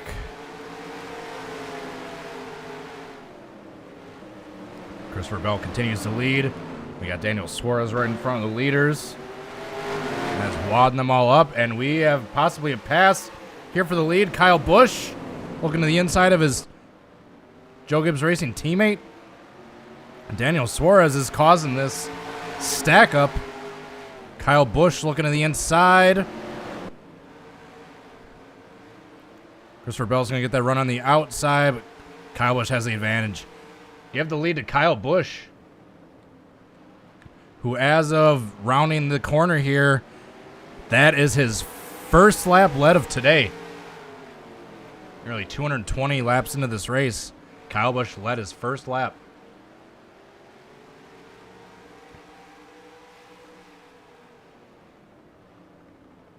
Chase Elliott in the 24th. I cannot believe he's in the top 25 right now.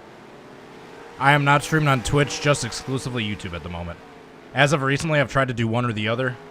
I'm going to try doing some more random miscellaneous streams on Twitch soonish. Not necessarily like what my usual content is, more like the variety stuff.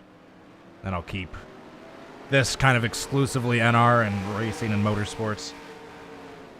Yeah, I kind of gave up the restream thing a while ago. So I want to be able to focus on one platform or another while streaming, not be kind of half focusing on both, if that makes sense. Coming up on JJ Yaley. He's currently 3 laps down, about to go 4 laps down.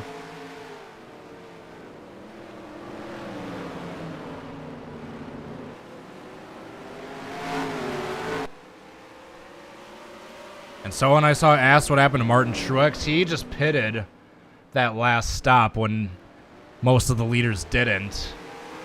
And he's still back in 7th after that last pit stop. That being said, this next time when everyone else pits, he might be able to stay out. So we'll have to wait and see how the strategy all plays out in the long run. Christopher Bell finally gets to the inside of JJ Yaley. Tyler Reddick in the 3rd.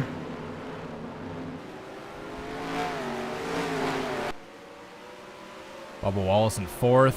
Kurt Busch in 5th.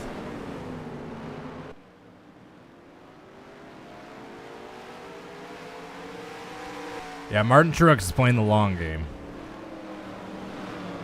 Speaking of the long game, looks like Christopher Bell, after getting by Yaley, might be closing back into his teammate Kyle just ever so slightly. Let's see how he's able to track him down in this open track with no lap cars around him.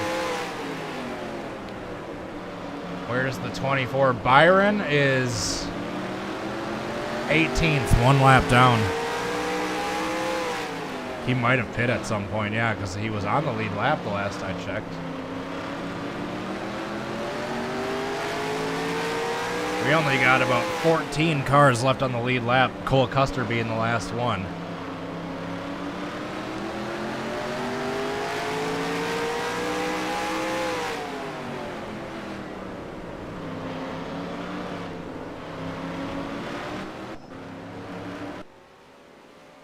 As I was on board with him there, he started to pull back away. Kyle Busch did.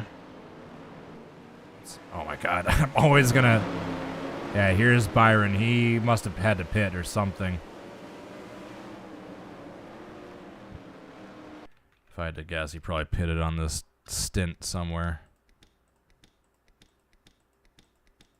Yeah, right there. Was there any... Because he was in 2nd or 3rd at the time of pitting, and now he's a lap down in 18th. Did anything happen? Any major contact that made him have to pit here? No, he just... Unless there's something I missed, just without warning.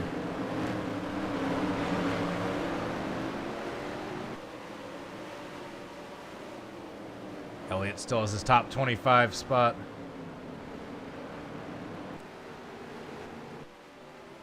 Here's the leaders. Fairly close battle for 3rd between Bubba Wallace, Tyler Reddick.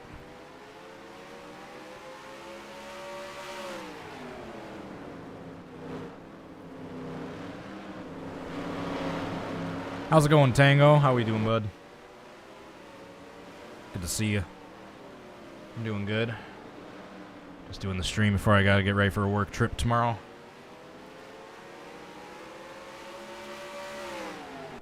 I'll be gone for like 4 days.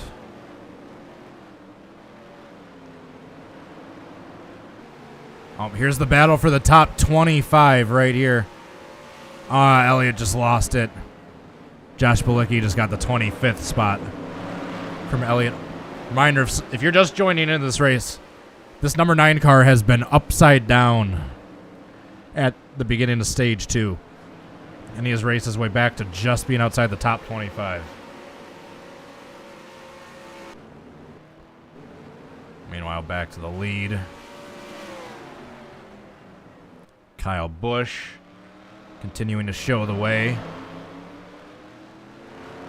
165 laps to go.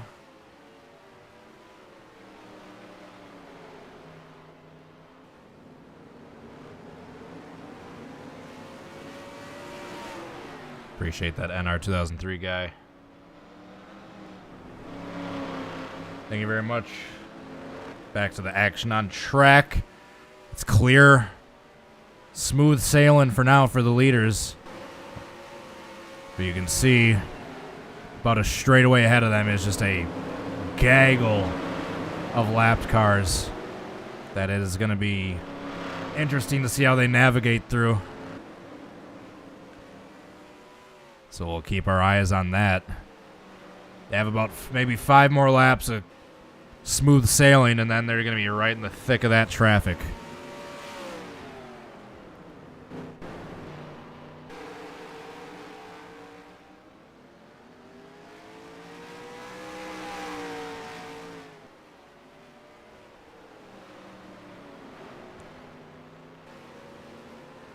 Yeah, that's this is some thick traffic they're approaching. I mean, there's at least 12 cars in that pack, all side by side, a lot of which are.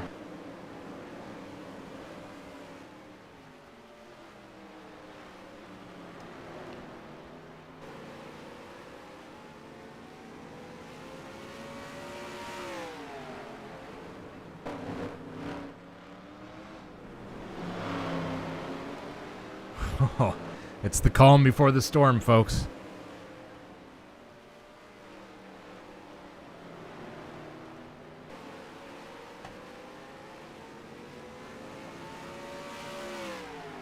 So once again, I want to hear your picks. Who do you want to see win this race?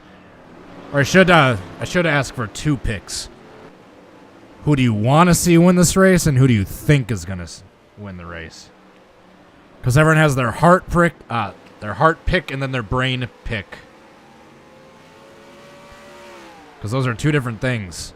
You can have the one that you're emotionally invested in, your driver that you're rooting for week in and week out. But then you can have someone that's like, all right, well, this guy's historically good at this track. He's been running good recently, and you can... You know what I mean.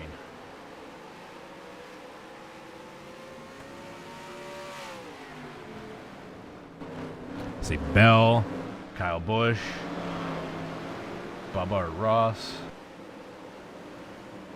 Here's the 2 modified Hendrick cars.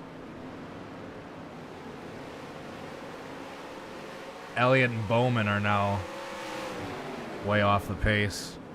Or Bowman is too. After making that Oh, who did Bowman hit? Who was that? Was that Allmendinger? Yeah. Now here comes Kyle. Here we go. Now they get into the traffic. Now Kyle Busch has put a decent gap on Seabell. About 2 seconds. But does that change at all as they start to go through this lap traffic?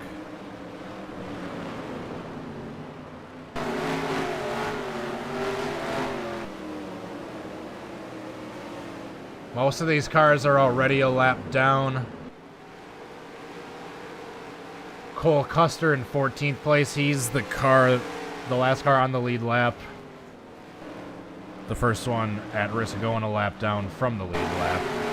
I believe he's in this pack somewhere. coming up in front of Kyle Busch. Not quite yet. Yep, you can see him. He's about 5 cars in front of Kyle Busch.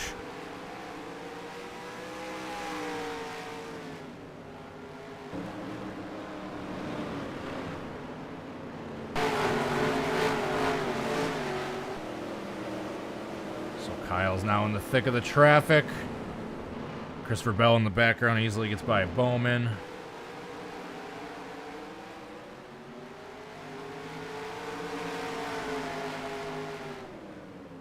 He doesn't quite get his nose underneath Suarez. Looks like he'll get that done on this straightaway. Possibly, perhaps. This is probably where Kyle's going to start to get held up a decent amount. Just this massive line of cars, nose to tail. See in the background, Bell's still trying to get by Suarez. He finally gets his nose underneath him.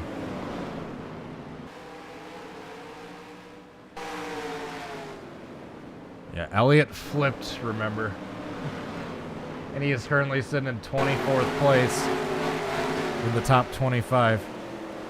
All right, so Bell is clear of Kyle Busch. Start paying attention to the split time. See if that split time starts to decrease between first and second. It was 3.2 seconds last time by. Yeah, Kyle Busch has all this traffic. 3.0.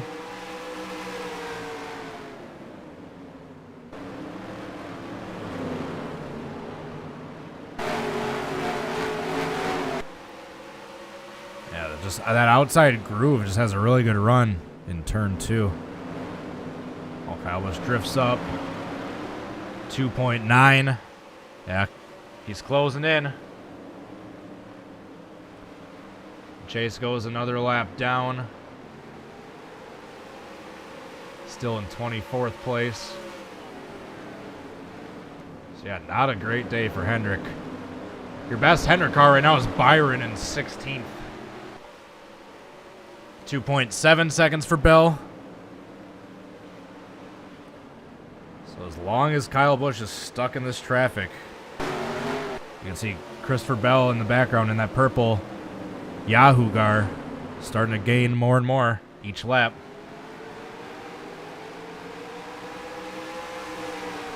Kyle finally gets past Josh Bilicki.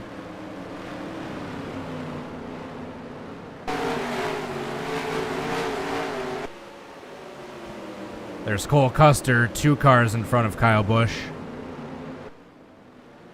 He will be the next car to go a lap down from the lead lap once he gets past, if he gets past.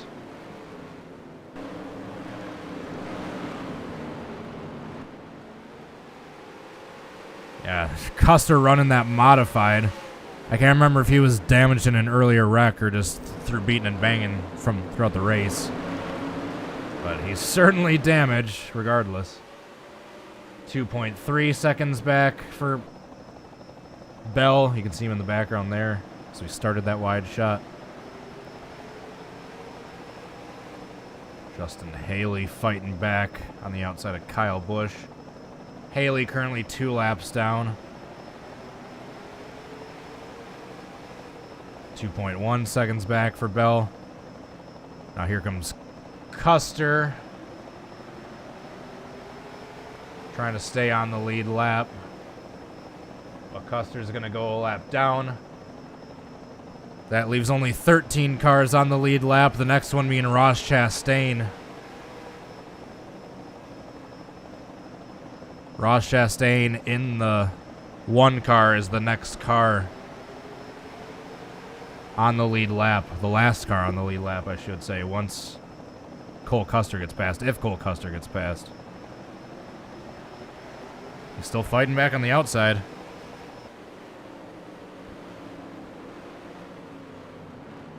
And Bell is closed into about 2.1 seconds back, and now he's caught Chase Elliott. So now he's going to be stuck in all this lap traffic that Kyle Busch has been fighting. Whoa, what's going on with Almirola? He was low. Now there's just a lot of traffic in front of Kyle Busch. There's just nowhere for him to go. They're side by side in front of him. Oh, Almirola, I believe he was trying to pit that last time by and couldn't get to the pits. I believe that's what that checkup was, yeah, because he checked up big time. And I believe that was him trying to get to the pits, but just didn't have a window to. So watch out for that. That could be an issue now. If we get to a green flag pit stops and cars are trying to get to the pits and just can't. So what's going on with Almirola? He was 2 laps down at the time of pitting. Or no, he was 3 laps down, excuse me. But that might be an unexpected pit stop for the 10 car. Because I don't see any other cars coming to the pits yet. Right now, Ross Chastain is fighting to stay on the lead lap. Christopher Bell has closed the gap to within 1.6 seconds. You can see him in the background there, that purple Yahoo car. Right there. The background of your screen.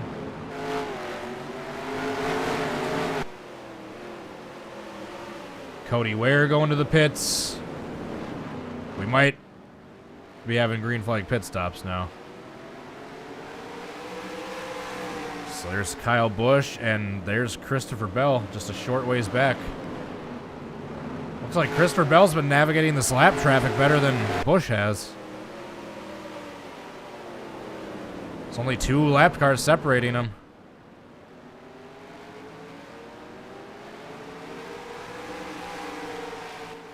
Oops. Yeah, I think we got green flag pit stops starting because I see multiple cars in the pits.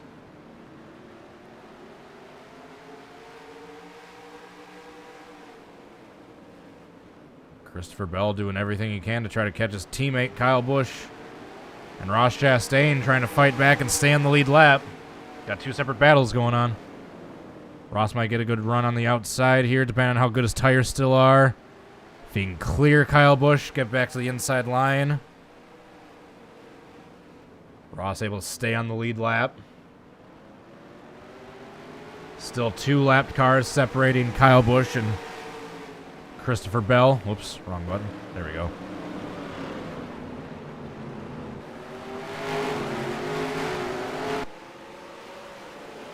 Ross is not going to move anytime soon. Christopher Bell is pitting. Second place is pitting. Under green. So we are for sure getting green flag pit stops now. We got second place pitting. So he is pitting before the leader. So he's going to be on freshies before Kyle Busch will be. So we will see what the gap is after this pit stop and how quickly he's able to close it back.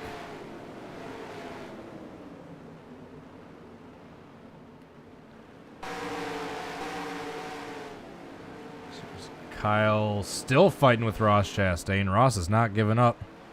Ross gets that good exit on the that exit of 2, and here's Kyle Busch pitting. Here we go. Now here's the rest of the leaders. Or most of the leaders. Now Truex. This is where the long strategy for Truex comes from, because you remember Truex pitted earlier when no one else did. So now he's able to stay out when everyone else is pitting. So he's able to stay out longer. So if a caution comes out now, this is going to be clutch for Truex. So the 19 car back into the lead.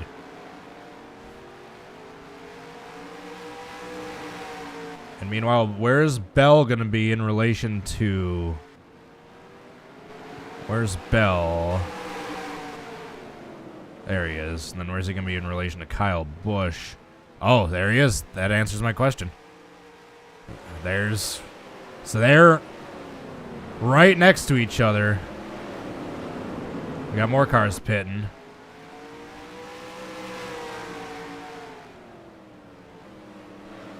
So can these guys close back in on Truex? So where's Truex in relation to... So he's about a straightaway ahead of these cars that are on fresher tires. Let's see if they're able to close in on him. So if Truex eventually has to pit, this is essentially going to be the battle for the lead right here. between Christopher Bell and Kyle Busch.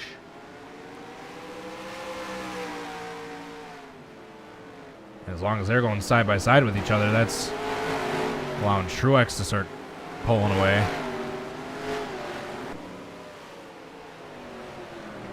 So you can see Truex right there. He's on older tires. So he is banking on a caution somewhere between now and when he absolutely has to pit before getting caught by the leader. So you can see he's checking up Almirola and Cody Ware because he's on older tires compared to these other guys, but he's on new enough tires to where he doesn't have to pit quite yet, but compared to these guys that just pit, they're way older than theirs. Oh, they're side by side in front of Kyle Busch. So this is to unlap themselves from Truex right here. So these three teammates on two different strategies. Pretty interesting. Oh, 3 wide. They're going to go. Oh, Almirola tried going 3 wide. He smacked the wall. He tried. It did not work. And that's going to open up the door for these guys to get around Truex. Yep, and Kyle Busch unlaps himself from Truex. It looks like Christopher Bell will be doing the same shortly.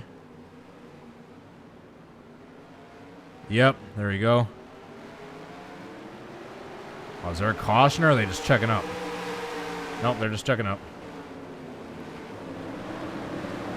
So yeah, Kyle Busch and Christopher Bell have now unlapped themselves from Truex. So now Truex is going to be banking on a caution between now and when they eventually either go another lap around and catch him or whenever he has to pit, whichever comes first. There is just a lot of traffic back here. Might get a caution before this stint is done yet. Justin Haley into the pits. So this is essentially the battle for the lead right here. Once everyone cycles through properly. Oh, Chase Briscoe's on a different strategy, and he just pitted. I don't know if he's...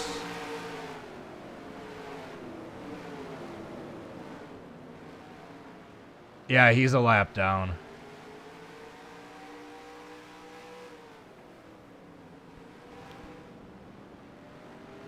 So we have not too many cars left on the lead lap, eh?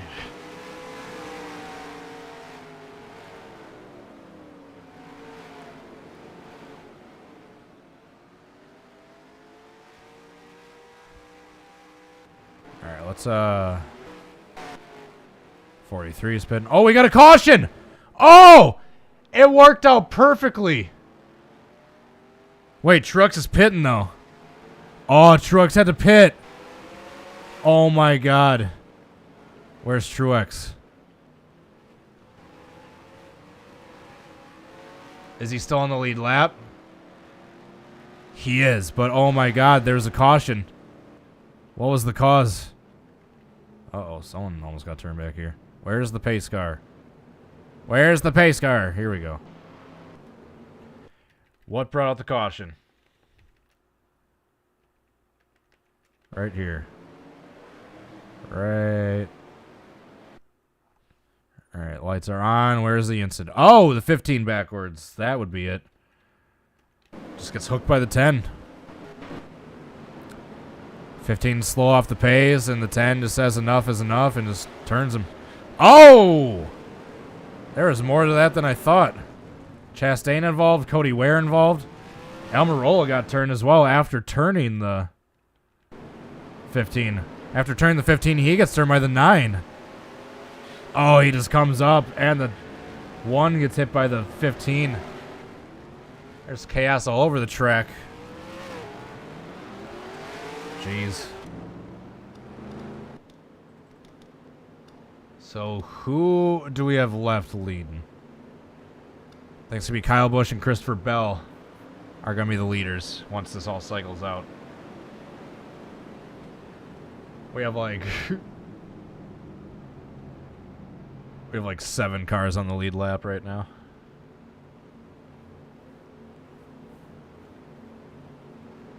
Where's Elliott doing?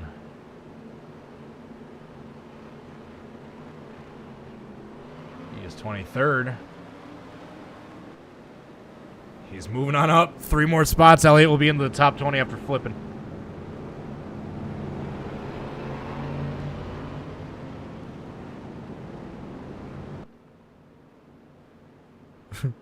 Austin Dillon is a couple laps down. He's just caught at the front because of the timing of when the pace car came out. Actually, no. He, along with his brother, they are just on the tail end of the lead lap. So, Busch is leading. And once Busch passes them, they'll be a lap down. So, they're basically racing to stay ahead of the leader to stay on the lead lap.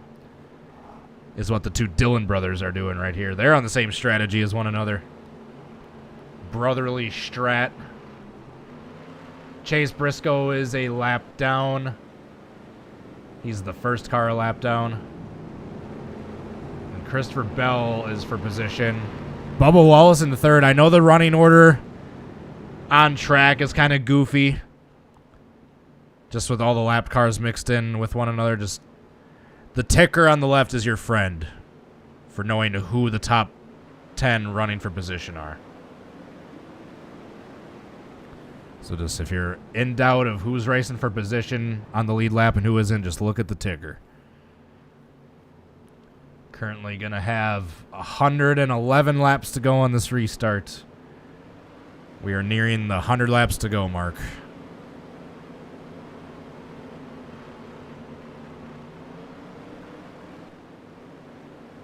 All right, we're getting ready to go back green. Kyle Busch leads the field. Technically, Austin Dillon does. So now the 2 Dillon brothers are going to be racing to try to stay ahead of Kyle Busch. And Christopher Bell, there we go, here's my buttons, is in 2nd place trying to race Kyle Busch for the lead. Bubba Wallace is in 3rd. If we have another caution come out at some point that isn't during a pit cycle, we should have a much less goofy restart. So far these guys able to stay on the lead lap, these 2 cars.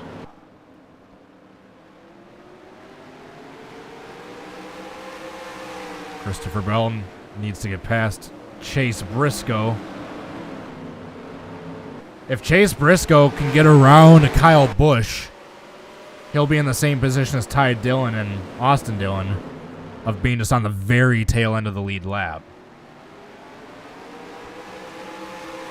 Same thing with Keselowski. Then, yeah, Christopher Bell, once again, he's in 2nd place trying to catch Kyle Busch.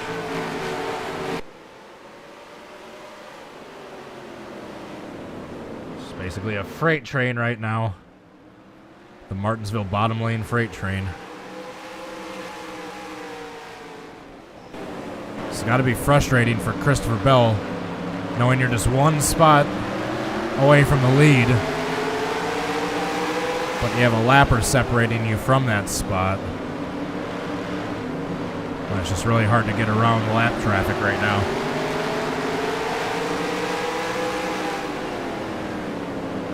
That was on board with Brad Keselowski, Christopher Bell again. Oh, there's the pace car. And on board with your leader.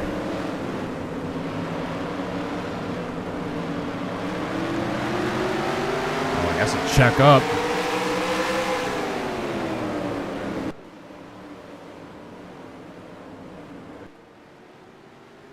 These Dillon brothers so far doing a good job at staying ahead of the leader. Stay on the lead lap. Yeah, the moment they get past, then they're a lap down.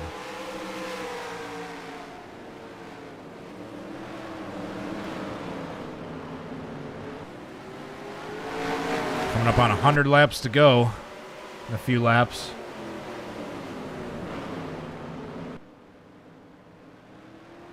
I'm so surprised with these Dillon brothers able to hang in there so far. And that's kind of keeping Christopher Bell within striking distance.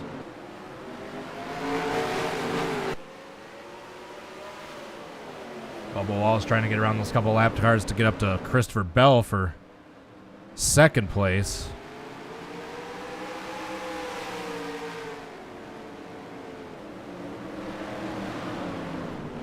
And anytime you think Busch has a good run, he has to check up.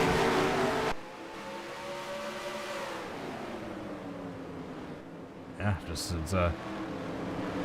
it's usually what Martinsville ends up being most times, is a battle of navigating through the lap traffic.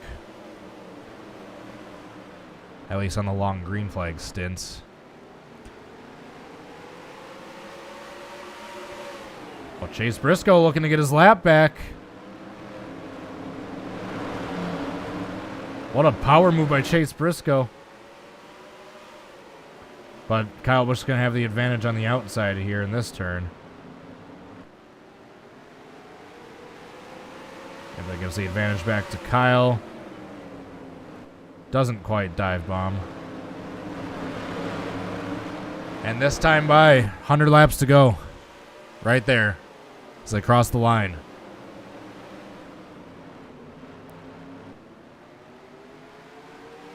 And it's on an older stint with these older tires. It's just hard for them to pass once they're all nose to tail like this.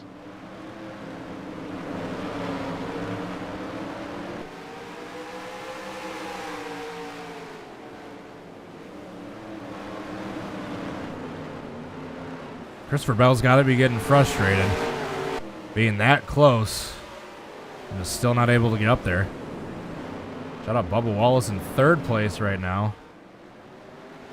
If he can get past the lap car Brad Keselowski, he could be battling Christopher Bell for second place.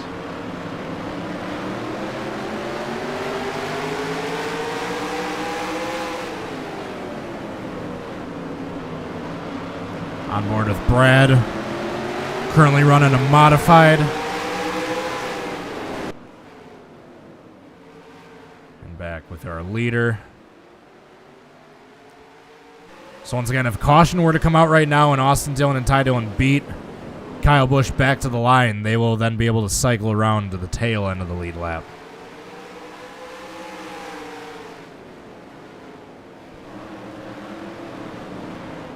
All right, they're all going wide. Checking up. Kyle Busch has to check up. They're now too wide in front of lappers. Or too wide with the lappers in front of the lead lap cars. I can't talk. More lap traffic.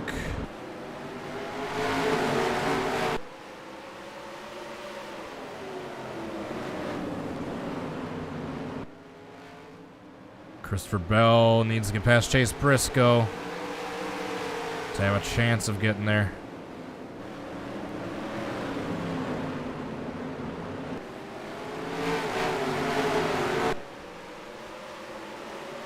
That's what Christopher Bell needs to see, is him getting held up. But now Bell has to deal with all that same traffic Kyle Busch just got through. Dillon brothers still hanging in there. If the caution comes out, they'll be on the lead lap still.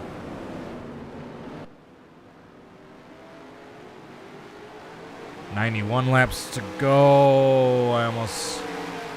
There's a close call here right there. I thought the 23 is going to get hooked to the outside of the 51. That was a close call.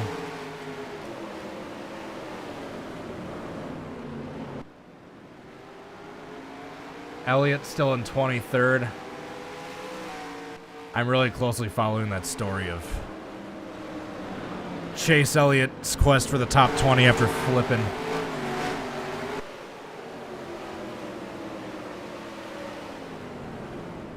Now there's no lapped cars separating Wallace and Bell for second place. And up here, here's Kyle Busch to put Ty Dillon a lap down. Ty Dillon racing back on the outside.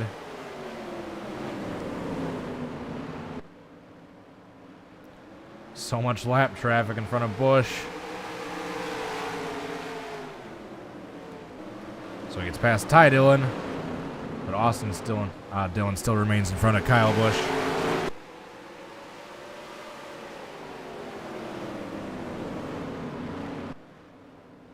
There's now 3 lap cars separating Kyle and Christopher.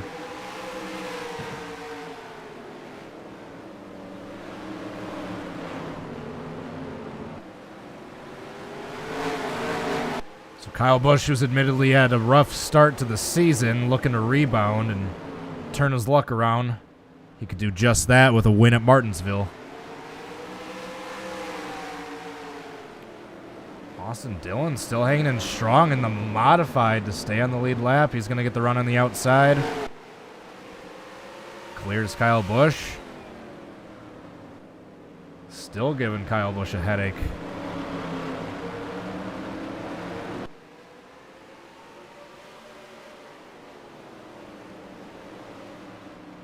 Bell and Wallace still nose to tail back here for second and third.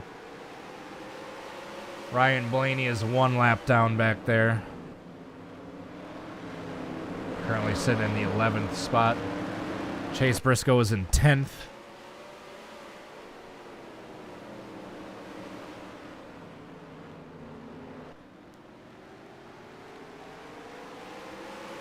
We're going to need some major shakeup to happen if the lead's going to get taken away from Kyle Busch anytime soon. You know what I think it's time for? Since I need to use another break real quick. I think it's time for a good old-fashioned crank it up.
We're back.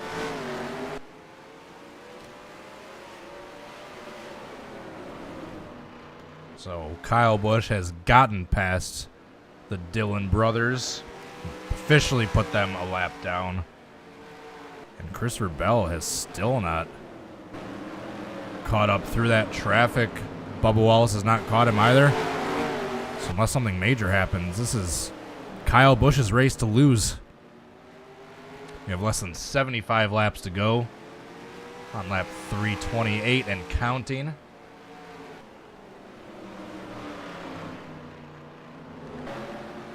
Oh, we have some developments with the DNFs. Oh, we saw that Allmendinger retired a while ago. Kurt Busch and JJ Yaley have now officially retired as well. Allmendinger's official cause of retirement is a engine valve. And look who's up into the top 20, Chase Elliott. Chase Elliott has flipped and is in 20th.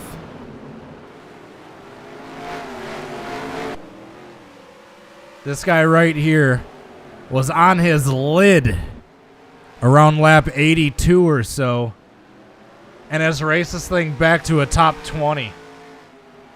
Can we get a top 15? By the way, McDowell is still in the pits, 184 laps down with a black flag. That is one hefty penalty. When NASCAR says they're enforcing those lug nuts strictly, they ain't screwing around.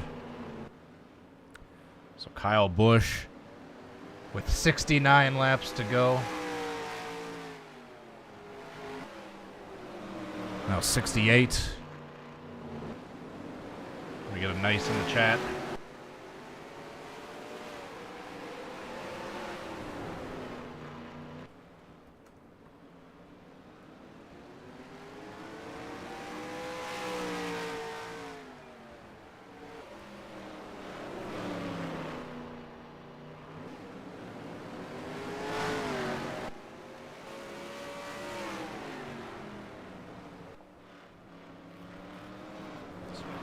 Kyle Busch just pulling away from this field. And Christopher Bell saying, oh God, I got these half dozen lap cars separating me and the leader. How am I ever going to catch up? Oh, that's a very good question. I don't know if he can at this point. Bell is also, for what it's worth, I think it's also worth mentioning, Christopher Bell is one of only 2 cars still on track that has pitted 5 times. Everyone else has pitted 6 or more times. Just he and BJ McLeod. So Christopher Bell has somehow made this strategy work, pitting 1 less time than basically the rest of the field. Kyle Busch has pitted 6 times. Bubba Wallace has pitted 6 times. Byron, Truex, Reddick have pitted 6 times. Then Harrison Burton and Austin Dillon have pitted 7 times. Harrison Burton is now the last car in the lead lap in 7th place.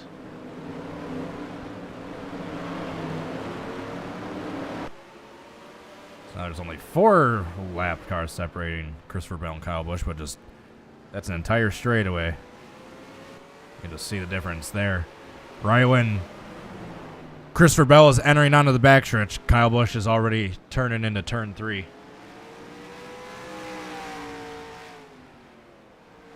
So they should just have to pit just 1 more time. I think they will have to pit once more, but it should only be once more for tires and fuel if we stay green the rest of the way.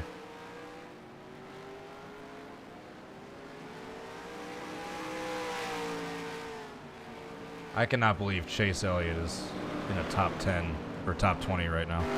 Tyler Reddick just pitted. He was like 3rd or 4th at the time of pitting. So now he's going to be racing to get back on. He just went a lap down, I believe. So now he's going to be racing to get back ahead of Kyle Busch. Oh, caution.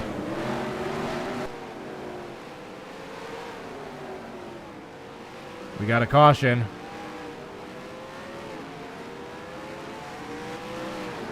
Was it Custer? It was. Oh, no. Yeah. Nope. Yeah. Oh, we had an incident on the front stretch involving the 6 car. We had an incident. So it was 3 wide with Truex, Kozlowski. Oh, Kozlowski's going to get turned by Truex. Oh, there's a massive just stack up. And then Cole Custer comes through and just cleans out Cody Ware. A lot of these cars are running as modifieds at this point. Does anyone else get involved? They all able to keep it green. So major pile up on the front stretch once again. Here's another look at what happened. So coming out of the turn, Kozlowski gets hooks Truex into Bowman, and he hooks himself into Cody Ware. Jones has nowhere to go, and Custer has nowhere to go. Ouch. So this should be the final pit stop, I believe. I think they can make it 50-something laps on fuel and tires. So here's a replay of this latest incident. Oh, hard hit. Ouch. All right, so who's leading? Kyle Busch is leading still.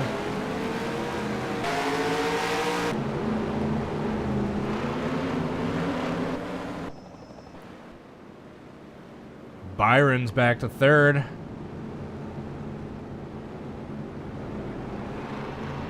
Oh, Wallace, I think, went a lap down. I think he got put a lap down just with the pits. He's the first car a lap down. He's still in 8th place, but he's a lap down nonetheless. Ah, bad luck for Bubba there. Shoot. Truex is back to 4th. After that interesting pit strategy he did. Once again, he's playing the long game. He was hovering around 6th or 7th, and now he's back to 4th. Kyle Busch is 1st, Christopher Bell 2nd, William Byron 3rd. Those top 3 are together right there in line. Truex Jr. is 4th, Bubba Wallace is 5th. There are 4 cars on the lead lap, folks, these final 50 laps. There are 4 cars on the lead lap.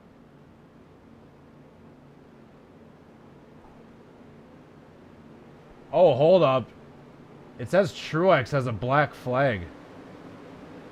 We might have 3 cars racing for the lead here, folks, at the end. Between Busch, Bell, and Byron.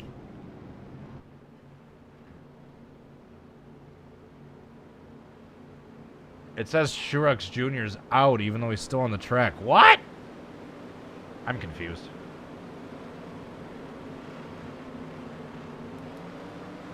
I think it might unyeet itself once we go back green.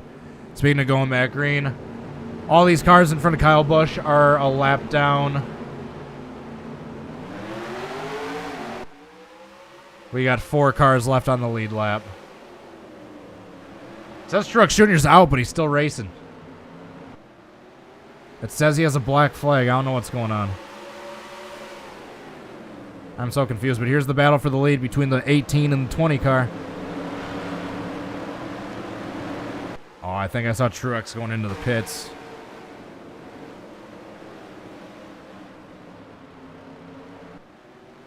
I think I saw Truex just go into the pits.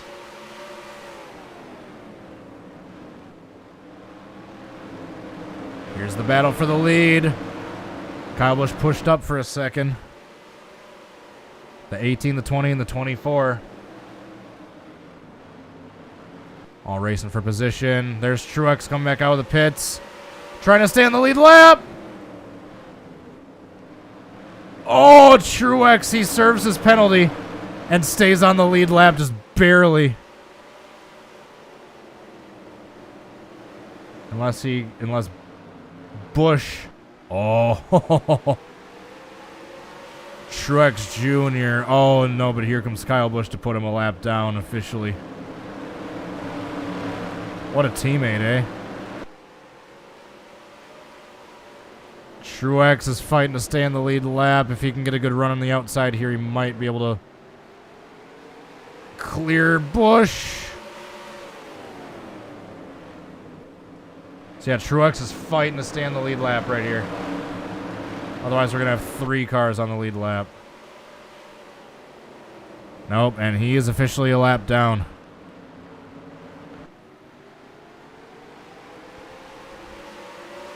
What a turn of events. Truex has to serve an unexpected penalty. And that kills his race. Just like that, he's a lap down.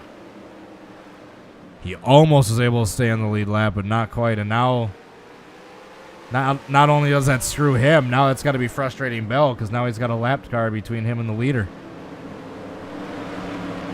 So between Busch or Bell, should have a first-time winner this race.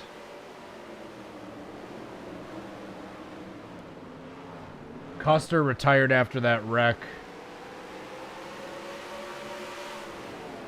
There are only 24 cars left on track. Only 3 cars left on the lead lap. Kyle Busch, Bell, and William Byron. You can see the 3 of them right there. We got less than 50 laps to go.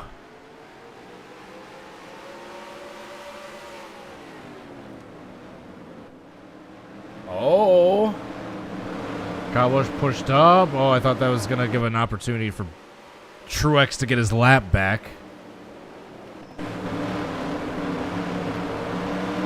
Yeah, what a teammate. He had a chance to keep his teammate on the lead lap, and says like, nope, I'm just going to dive bomb you to put your lap down.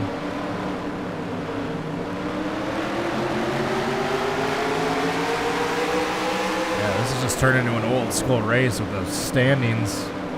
The lack of wave rounds and lucky dogs I have with my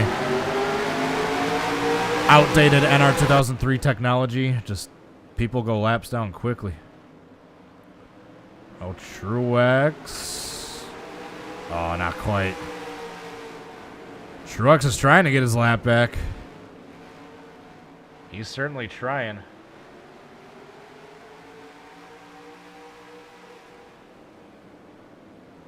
.24 and the 20 are nose to tail. This is for second right here.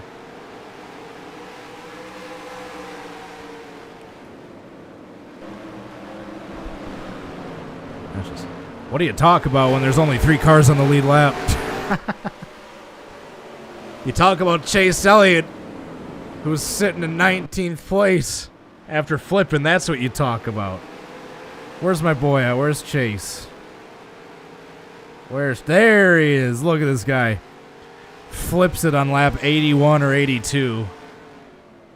He's currently sitting comfortably in the top 20. It's all about perseverance. Him and Logano, too.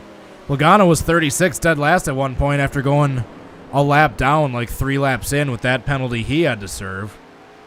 And now he's sitting 24th. So granted, you're not going to win a race like that, but it's a way to turn a terrible points race into an points race. Oh, here we go. Christopher Bell got to the inside of Martin Truex Jr. Oh, but Truex Jr. is going to have the advantage in the back stretch right there. Yep.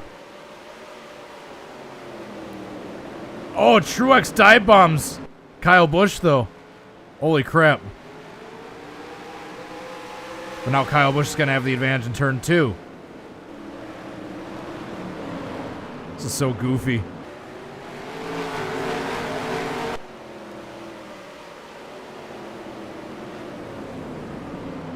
And now that allows Kyle Busch to dive bomb Harrison Burton. Can Harrison Burton fight back on the outside and keep this trend up? Nope. That might be all she wrote. Oh! He is. He is able to get back on the outside.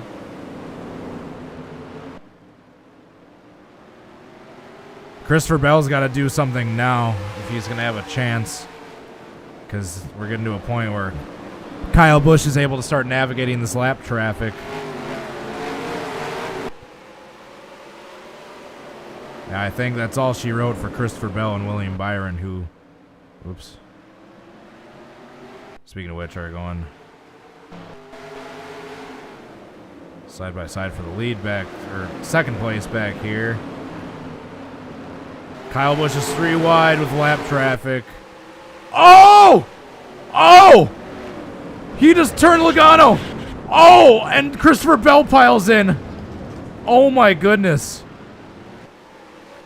The leader just dumped a lapped car and took out second place. Oh my goodness, Kyle Busch, what did you do? Kyle Busch. What are you doing, bud?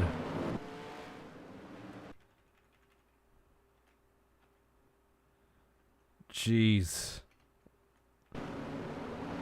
He sticks it underneath Logano, and then he just drifts up into Logano, and he hooks him, and Logano head on into the wall, takes out Harrison Burton.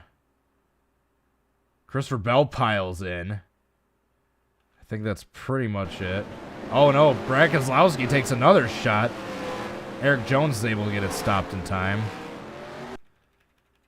Kyle Busch.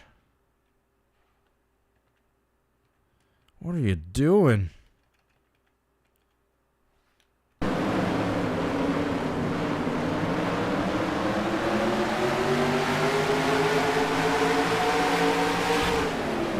Jeez.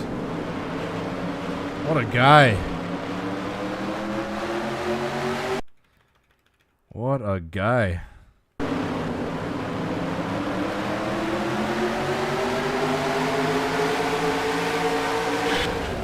Huge hit. Big hit.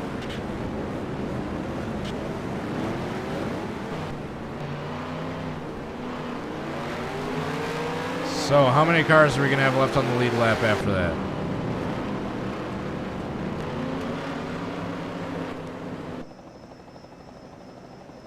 So, we got Byron in second now after that, but now we got 2 lapped cars separating him and Kyle Busch.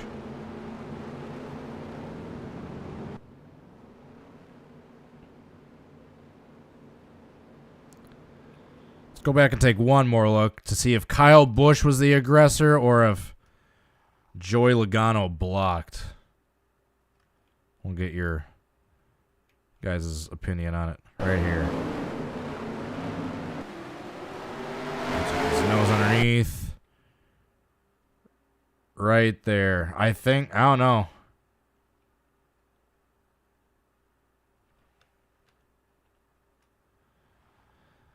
I don't know. That was close.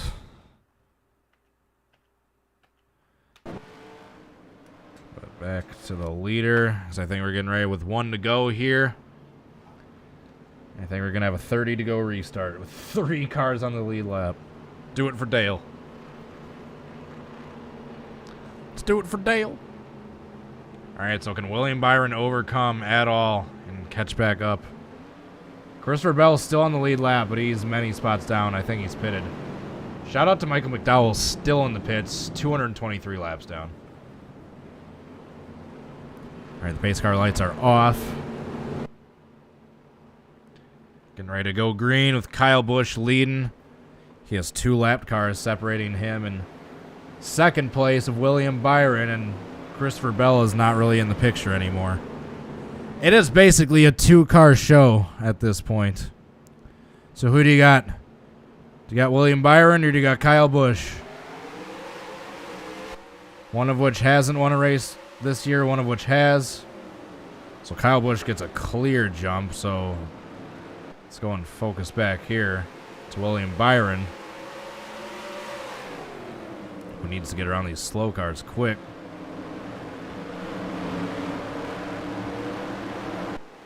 So we'll get by Daniel Suarez. I need to get by Tyler Reddick in order to have any chance of catching Kyle.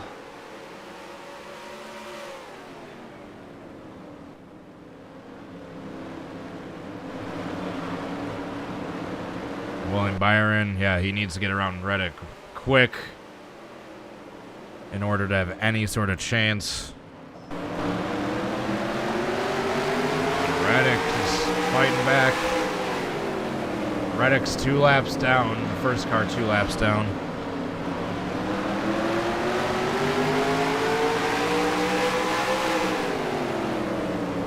I think this is Rowdy's race to lose.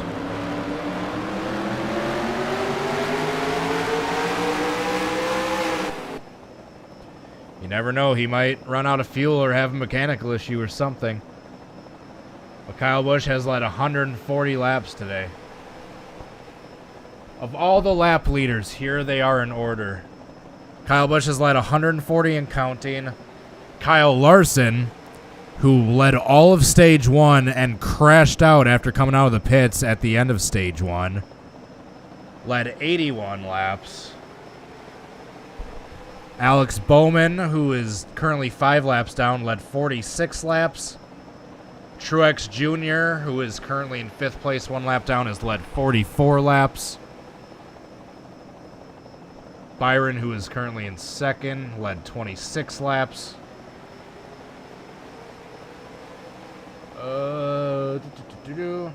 Bell, who is in 3rd, led 22 laps. Suarez has led 13 laps. He is currently in 23rd place, 6 laps down. And Ty Dillon, through just staying out during a yellow and just leading a single lap, has led 1 lap. He's currently in 8th place, 1 lap down. We're currently coming up on 20 laps to go in this race. Kyle Busch is clear ahead. He's going to have to crash or something, and in order for Byron to get this race. Where's Chase Elliott at? Chase Elliott is sitting in 20th. And he is a lap ahead of the next closest car. So unless he DNFs, he's basically guaranteed that top 20 spot. We joked about it early in the stream. Chase Elliott very well might get that top 20 after flipping.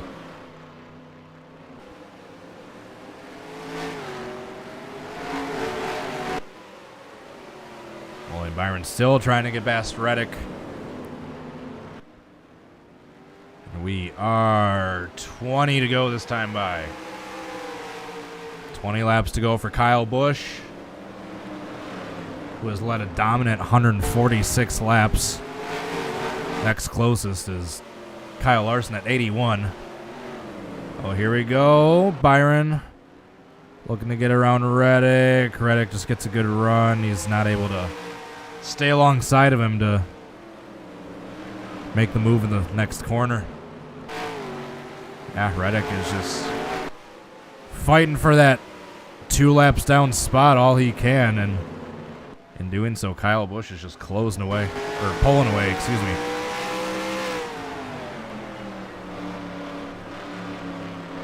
It's Cody Ware, currently 5 laps down in 22nd. Kyle Busch is approaching.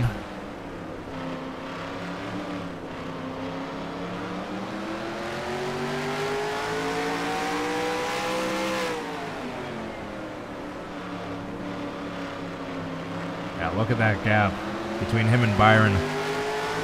It's almost a straightaway at this point.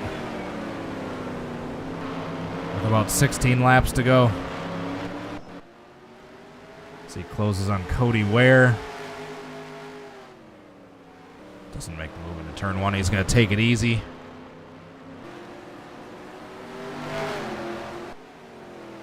So Kyle Busch has already dumped 1 person on the back straightaway. It's not making another. Although he's getting caught by Cody Ware. He's losing ground. Byron's starting to close in. Finally, he makes a move to the inside. Simultaneously, so does William Byron, or at least it looked like he did for a second. Less than 15 laps to go, 14 to go that time by.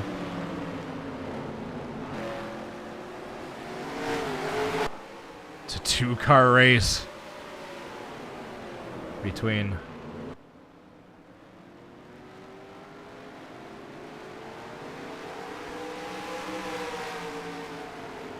Byron and Kyle Busch. Here's Byron, but he's on the inside of 2. That hurts him going on the backstretch.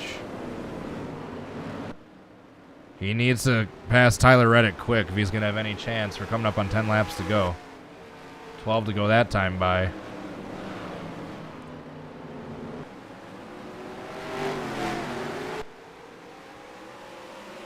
Yeah, Kyle Busch is just able to pass these lap cars way easier than Byron can. Byron's struggling back here.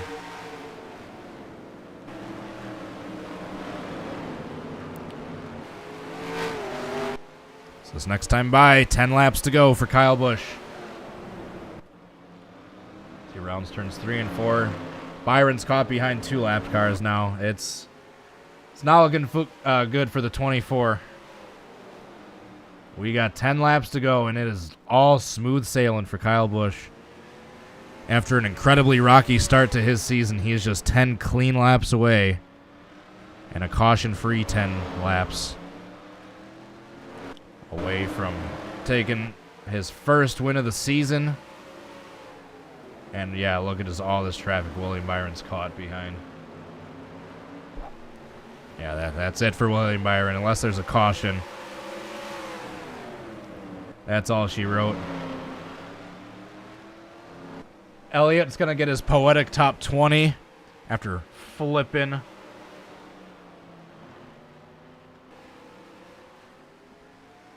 Kyle Busch is going to run away to a dominant win. At least that's what it seems like.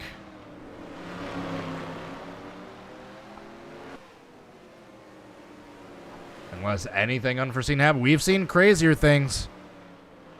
He could have a loose wheel with like 2 laps to go and have to pit. We have 3 cars on the lead lap. I think that's a record right now.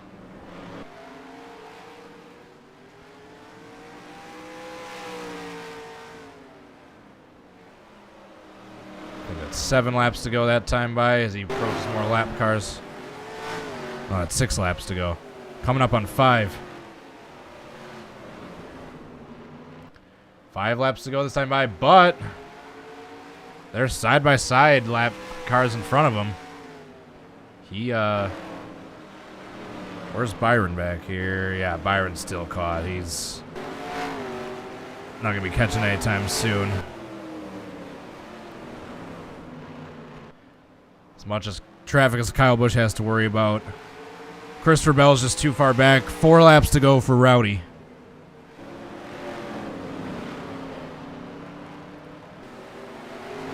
Some lap traffic in front of him, but he can basically just coast at this point. Byron's an entire straightaway back. 3 laps to go for Kyle Busch. Should probably just take it easy. Well, he's going to go side by side trying to get around these cars.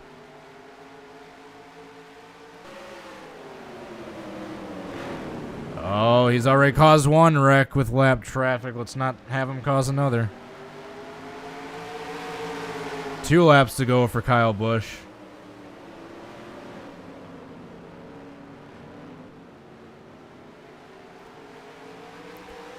And as he goes down the backstretch for the penultimate time, Keselowski dive bombing Gillen. He rounds turns 3 and 4. White flag for Kyle Busch.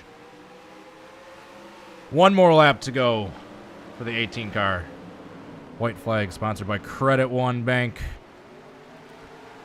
Kyle Busch down the backstretch. Just has the modified Keselowski in front of him. Byron nowhere near behind him. Rounds the turns 3 and 4 for the final time. Kyle Busch off of turn 4. He is your winner of the 2022 Blu-Emu Maximum Pain Relief 400 at Martinsville Speedway. William Byron 2nd, Christopher Bell 3rd. We have Ryan Blaney 4th, Truex 5th is your top 5. What a dominant race for Kyle Busch. As he picks up his first win of the season. A dominant race for the 18 car as he ends up leading a total of 167 laps. more than double of the next closest driver of Kyle Larson at 81.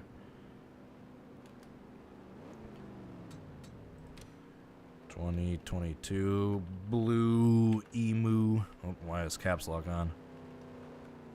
Emu 400.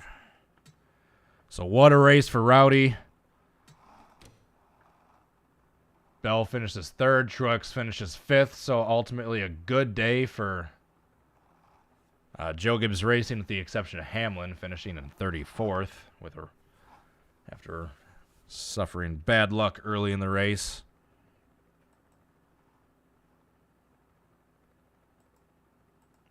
Yeah, why are these results not like available to export right there? So here's a final look at your standings. We have Kyle Busch first. We'll go through the entire order. William Byron second, Christopher Bell third, Ryan Blaney fourth, Martin Truex Jr. fifth, Bubba Wallace Jr. in sixth, Ty Dillon seventh, Chase Briscoe eighth, Austin Dillon ninth, and Chris Buescher is your top 10. His teammate Keselowski in 11th, Tyler Reddick 12th, Harrison Burton 13th, Eric Jones 14th, Josh Bilicki with a strong top 15 run, BJ McLeod again with a strong top 16 run for those cars. Justin Haley 17th, Todd Gillen 18th, Eric Almirola 19th, Chase Elliott with a top 20. He ultimately finishes with the top 20 after flipping the damn thing. Alex Bowman 21st, Logano 22nd. Reminder, he was a lap down, 36 at one point. He clawed his way back up to 22nd. Cody Ware 23rd. Daniel Suarez 24th. And then from 25th on back are all the DNFs. 25th is Cole Custer. 26th is Ross Chastain. 27th, J.J. Ely. 28th, Kurt Busch. 29th is A.J. Allmendinger. Austin Cindric in 30th. Michael McDowell 31st. Finishing 255 laps down. Still technically on the track. Stenhouse Jr. 32nd. Corey LaJoie 33rd. Denny Hamlin finishes 34th. Kevin Harvick 35th. And Kyle Larson, who led the entirety of the first stage and got wrecked by his teammate coming out of the pits, finishes dead last. So Kyle Busch is your winner. Export. Here we go. 2022 Blue-Emu 400. Here, I'll start exporting them from here on out. Why not? Better late than never. All right, so that is the race. Kyle Busch is your winner. There's another look at your top 10. So we get the awesome outro music. And you know the drill. We got to do our... Whoops. Got to do our burnouts real quick before we head on out of here. Got to switch from Fred Jones to the Kyle Busch car. Hopefully we can even do burnouts here. Here we go. I suck at doing burnouts, so hopefully I don't make a fool of myself. Martinsville Night. There we go. Appreciate y'all tuning in, folks. I'm going to do our burnouts and call it a night. I got to drive to Kansas tomorrow. I got a long drive, so got to get the rest of my stuff packed up and get to bed.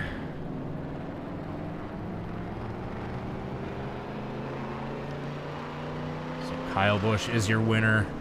The 2022 Blue-Emu 400. Maximum Pain Relief 400, I should say.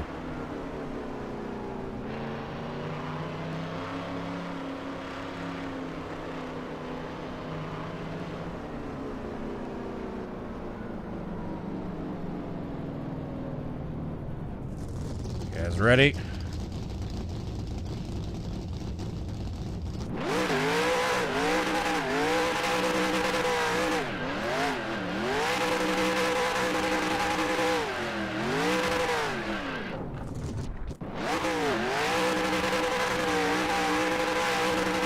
Woo-hoo!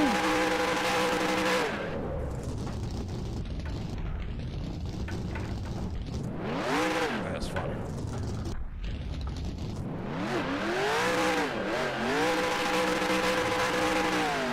down, Rowdy.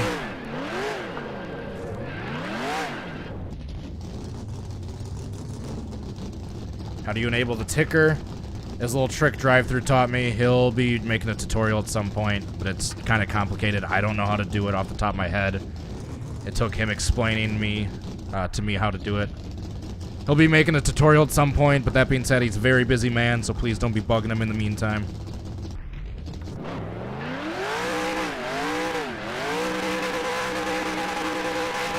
And that is your simulation for the 2022 Spring Martinsville race.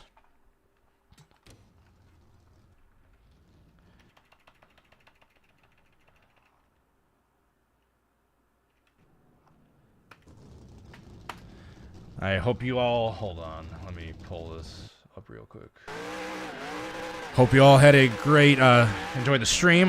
Hope you have a great night. Thanks so much for tuning in. Yeah, appreciate having you all here in the chat. It always means a lot that you guys enjoy these streams. Thanks so much for the support from each and every one of you. Especially thanks so much to Thick Hicks for the $1.99 super chat, Lord Shake for the $2 super chat. In the stream earlier. I appreciate that support so much. Means the world to me. I hope to catch you guys in the next video. Whoops. What did I do? There we go. Yeah, I'm not going to be streaming until probably at least Sunday or Monday, so I apologize for the lull in content. Going to try to have at least 1 or 2 uploads come out for you for the weekend, but if I'm not able to get those finished in time tonight, I apologize. Hopefully you understand. Thanks for tuning in, folks. We're going to cue the outro music. Really fun one again. Glad to have you here. Hope to catch you all at the next stream. Until then, I hope you all have a great rest of your night. Thanks for watching, guys. Bye.